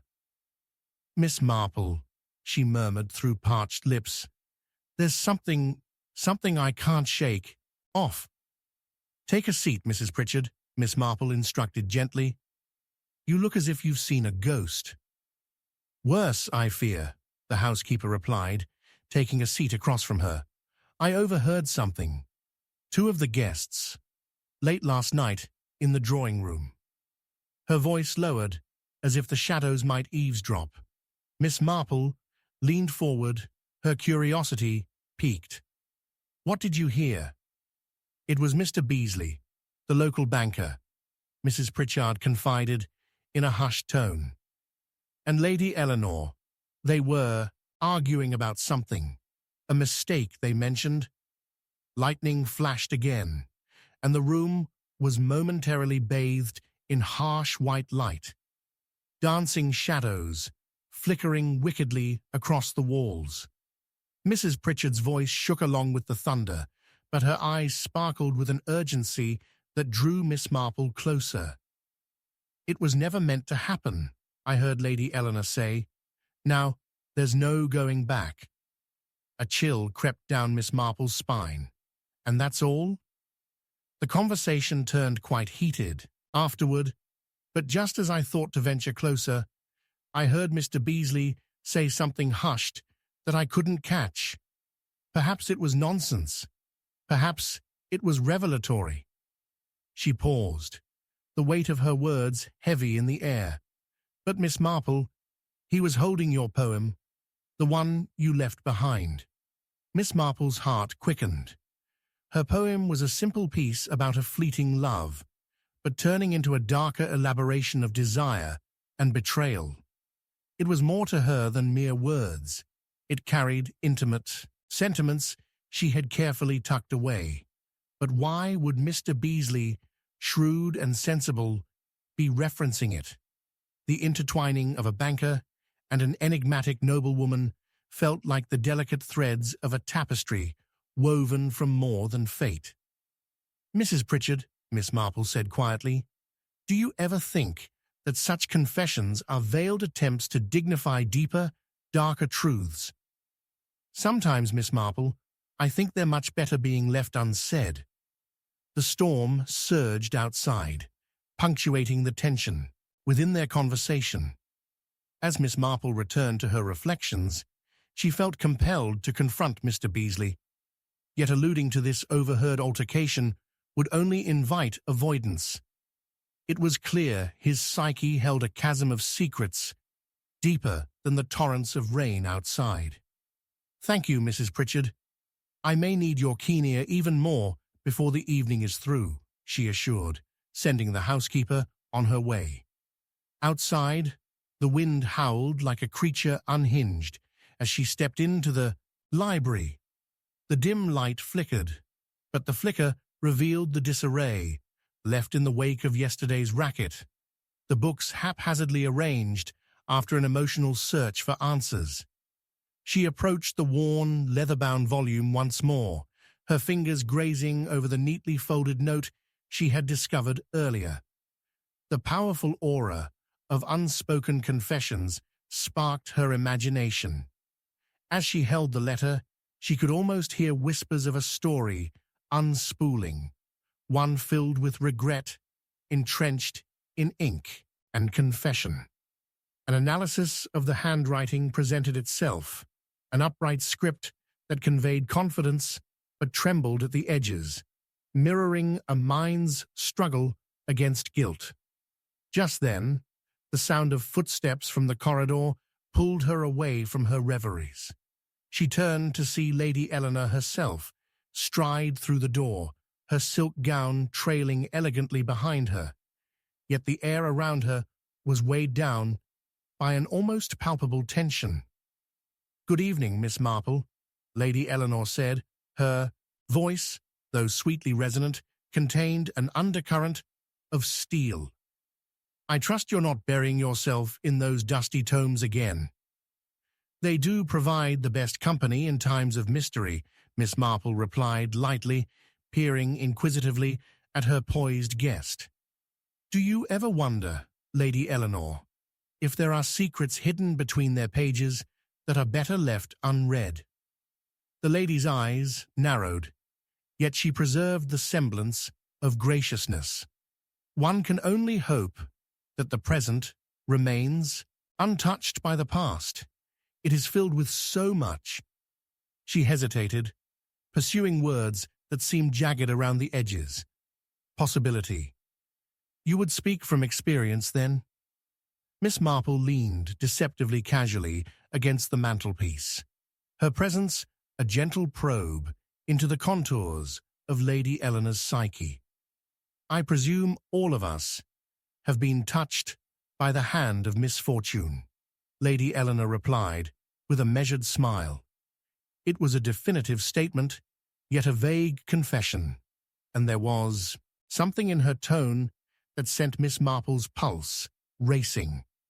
Miss Marple understood now that Lady Eleanor was both a victim and an architect of her own struggles, standing on the precipice of a truth that could lead her into peril and ignite a series of unfortunate events. She would not reveal herself readily, yet the underlying linchpin between them was evident. fear of exposure. Such misfortune seems to draw certain people together, Miss Marple continued, feigning innocence, in ways that one might not dare to consider. Perhaps it's only those who feel remorse who can never let go of the past. Lady Eleanor's gaze sharpened, irritation bubbling just beneath her polished surface. Remorse can bind a person, Miss Marple nodded thoughtfully, or perhaps it can set them on paths of truth if light were to shine upon them. The challenge hung in the air, neither willing to back down, when suddenly the lamp flickered once more, and both women turned sharply toward the door as it creaked open, a flurry of wind and rain cascading in as Mr. Beasley emerged, his countenance taut and drawn, wearing a cloak of dark shrouds of anxiety. "Good evening, my lady," he greeted Lady Eleanor coolly, though Miss Marple discerned the barely restrained tempest brewing beneath the banker's skin. "Miss Marple, I thought I might find you poring over more ancient tales of woe, but instead, here you are, embroiled in an equally compelling conversation." "Indeed, Mr. Beasley," she said, the tension palpable. "We were discussing the consequences of a hidden truth and the various forms it may take. Wouldn't you agree that sometimes those who confess land themselves further in the web of deceit?" His expression shifted ever so slightly as he caught the veiled reference, his lips tightening into a thin line. "There are confessions best left unspoken, are there not? Especially when lives hang in the balance." "Ah, but the weight of such truths can change lives," Miss Marple replied, meeting his gaze. The storm raged on, thundering against the glass panes, as the trio stood in a silent stare, each aware of the fragments of the unfolding drama, dancing just out of reach, like a note between lovers, never meant to escape the pages of history. As her mind worked through the subtle hints and connections, Miss Marple recalled an offhand remark that echoed in her memories. "Be careful whom you confide in. We all wear masks." Lady Eleanor's face clouded, and Mr. Beasley flinched as though struck by a sudden gust of wind. After a pregnant pause, Miss Marple broke the silence. "Tell me, Mr. Beasley, what significance does the innocuous poem hold for you? Is it merely a trinket held for nostalgia, or does it carry a weight of sentiment?" His face paled, and from the corner of her eye, Miss Marple saw Lady Eleanor's smile falter. "Poems can have many interpretations, Miss Marple, just like confessions." His voice trembled slightly. "It's surprising how those who read differently may hold vague glimpses of an elusive truth." With a sudden surge of insight, Miss Marple fixed him with a steady gaze. "The truth can be a stubborn thing, Mr. Beasley. Much like the rain outside, it can either cleanse or drown." His eyes flared momentarily with panic before veiling themselves in a shopper's bravado. "You're mistaken. Any truth I know shall remain sheltered away, perhaps even through an ill-fated storm."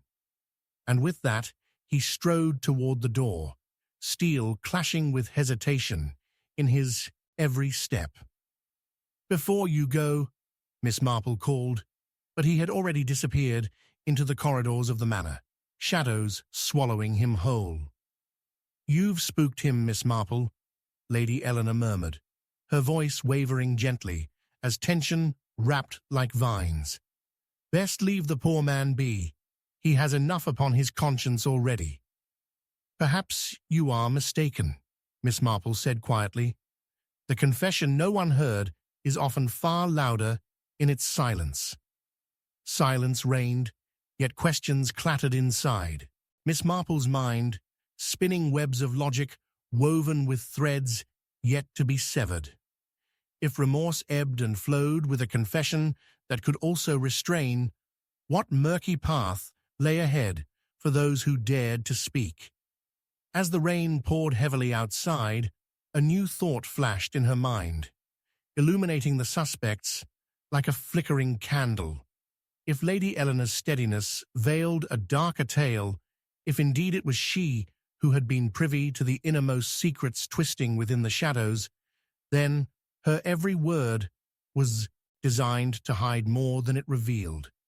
Miss Marple turned back toward the window, rain drumming against the glass. With every drop, a mind's labyrinth of hidden truths unfurled before her. The evening was far from over, for like the storm, she felt there were still secrets waiting to be unveiled. And then, with a sudden loud crash, something fell from the library shelves, a well-thumbed volume tumbling down, the sound piercing through the tense atmosphere.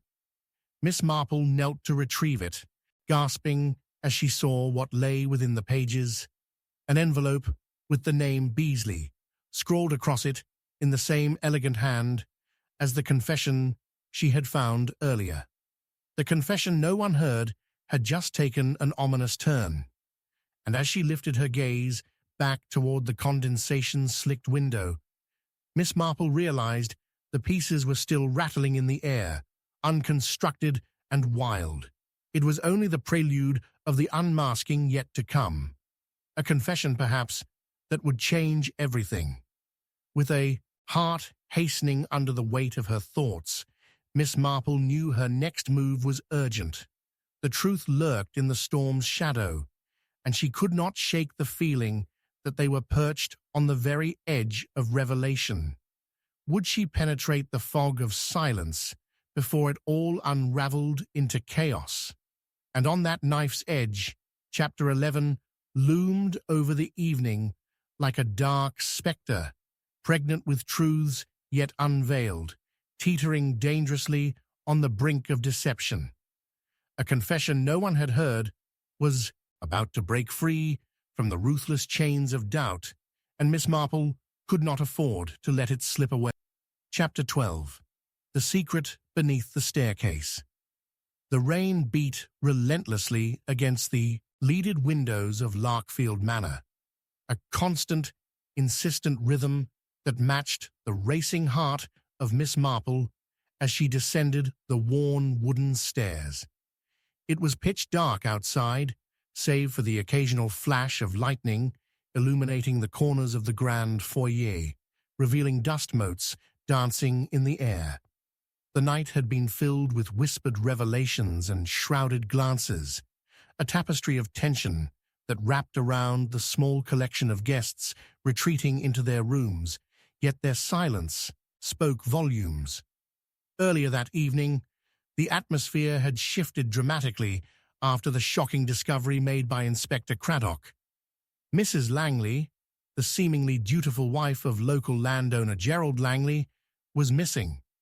No ordinary disappearance, this. The villagers whispered about how she'd spent the last few days obsessively searching for something she claimed was hidden within the walls of Larkfield, a rumored treasure of sorts. It was ridiculous, of course. No one had treasures hidden in an old manor.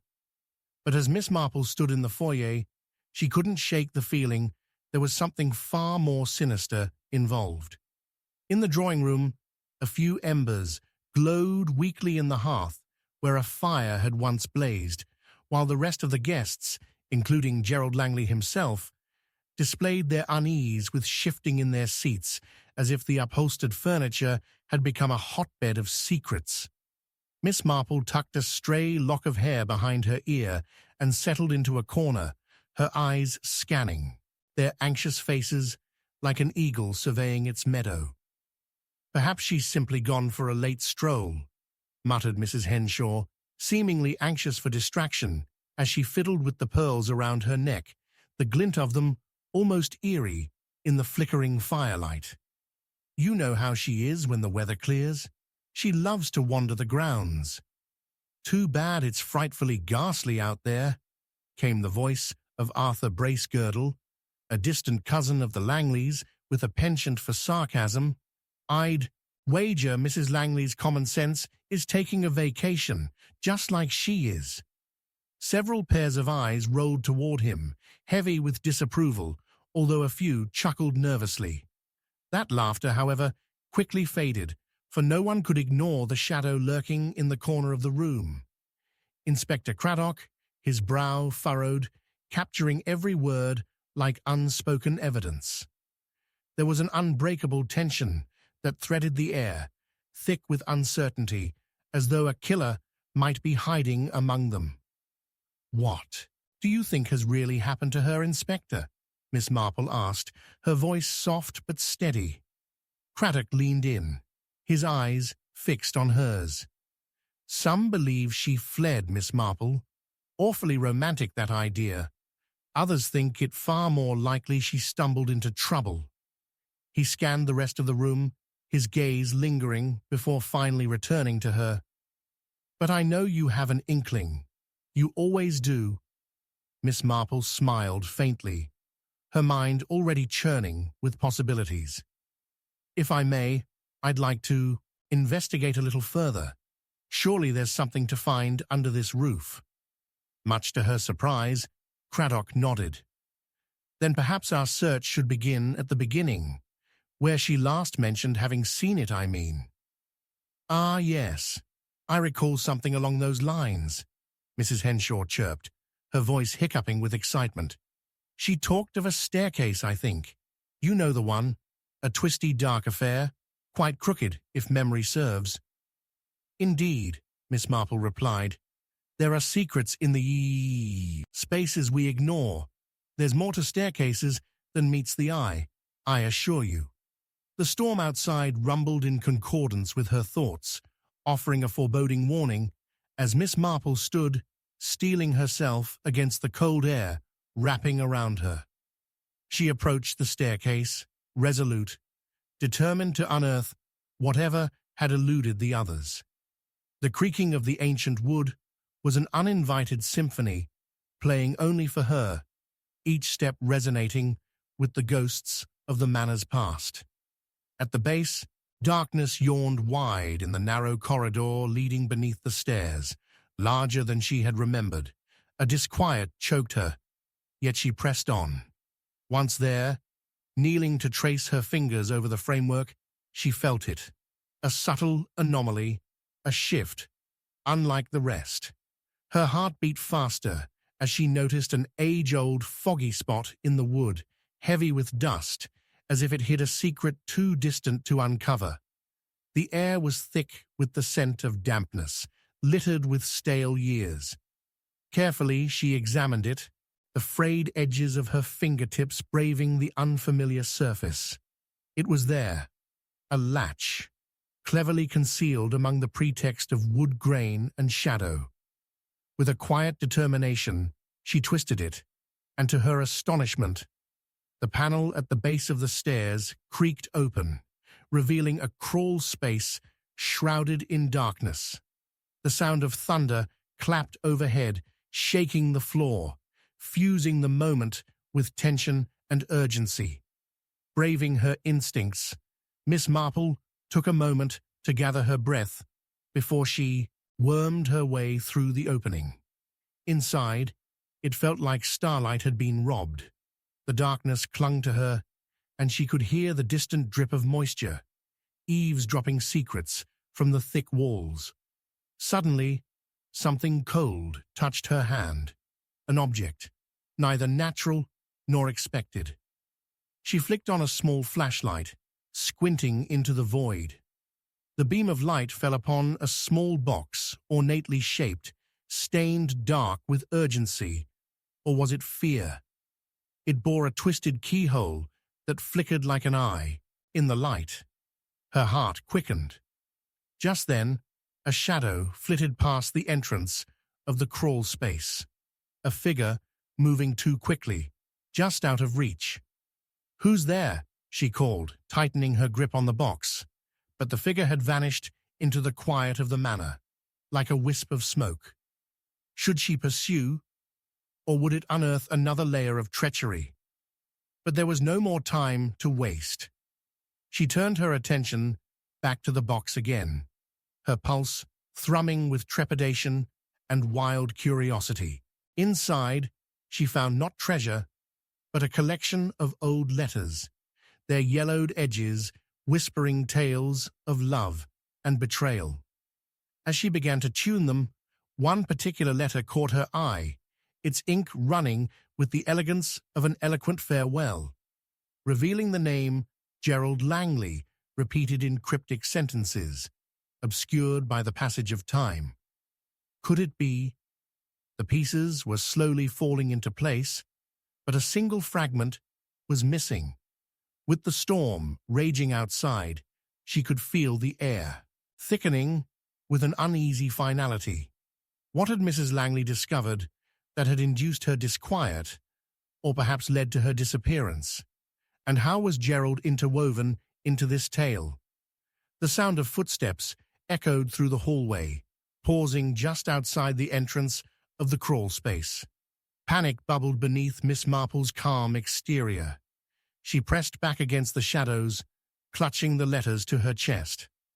The footsteps approached, deliberate and slow, revealing Craddock as he peered warily down the dim corridor. "Miss Marple," he called softly, "have you found—" But before he finished, the lights in the manor flickered, and the electricity gave a low hum before severing off entirely, plunging them into darkness. "Miss Marple." Craddock's voice sounded closer now, full of urgency mingled with concern, yet the silence that followed felt suffocating. The letters slipped from her fingers, scattering into the creep of dusk, fading beneath the staircase as a foreboding weight pulled at her heart.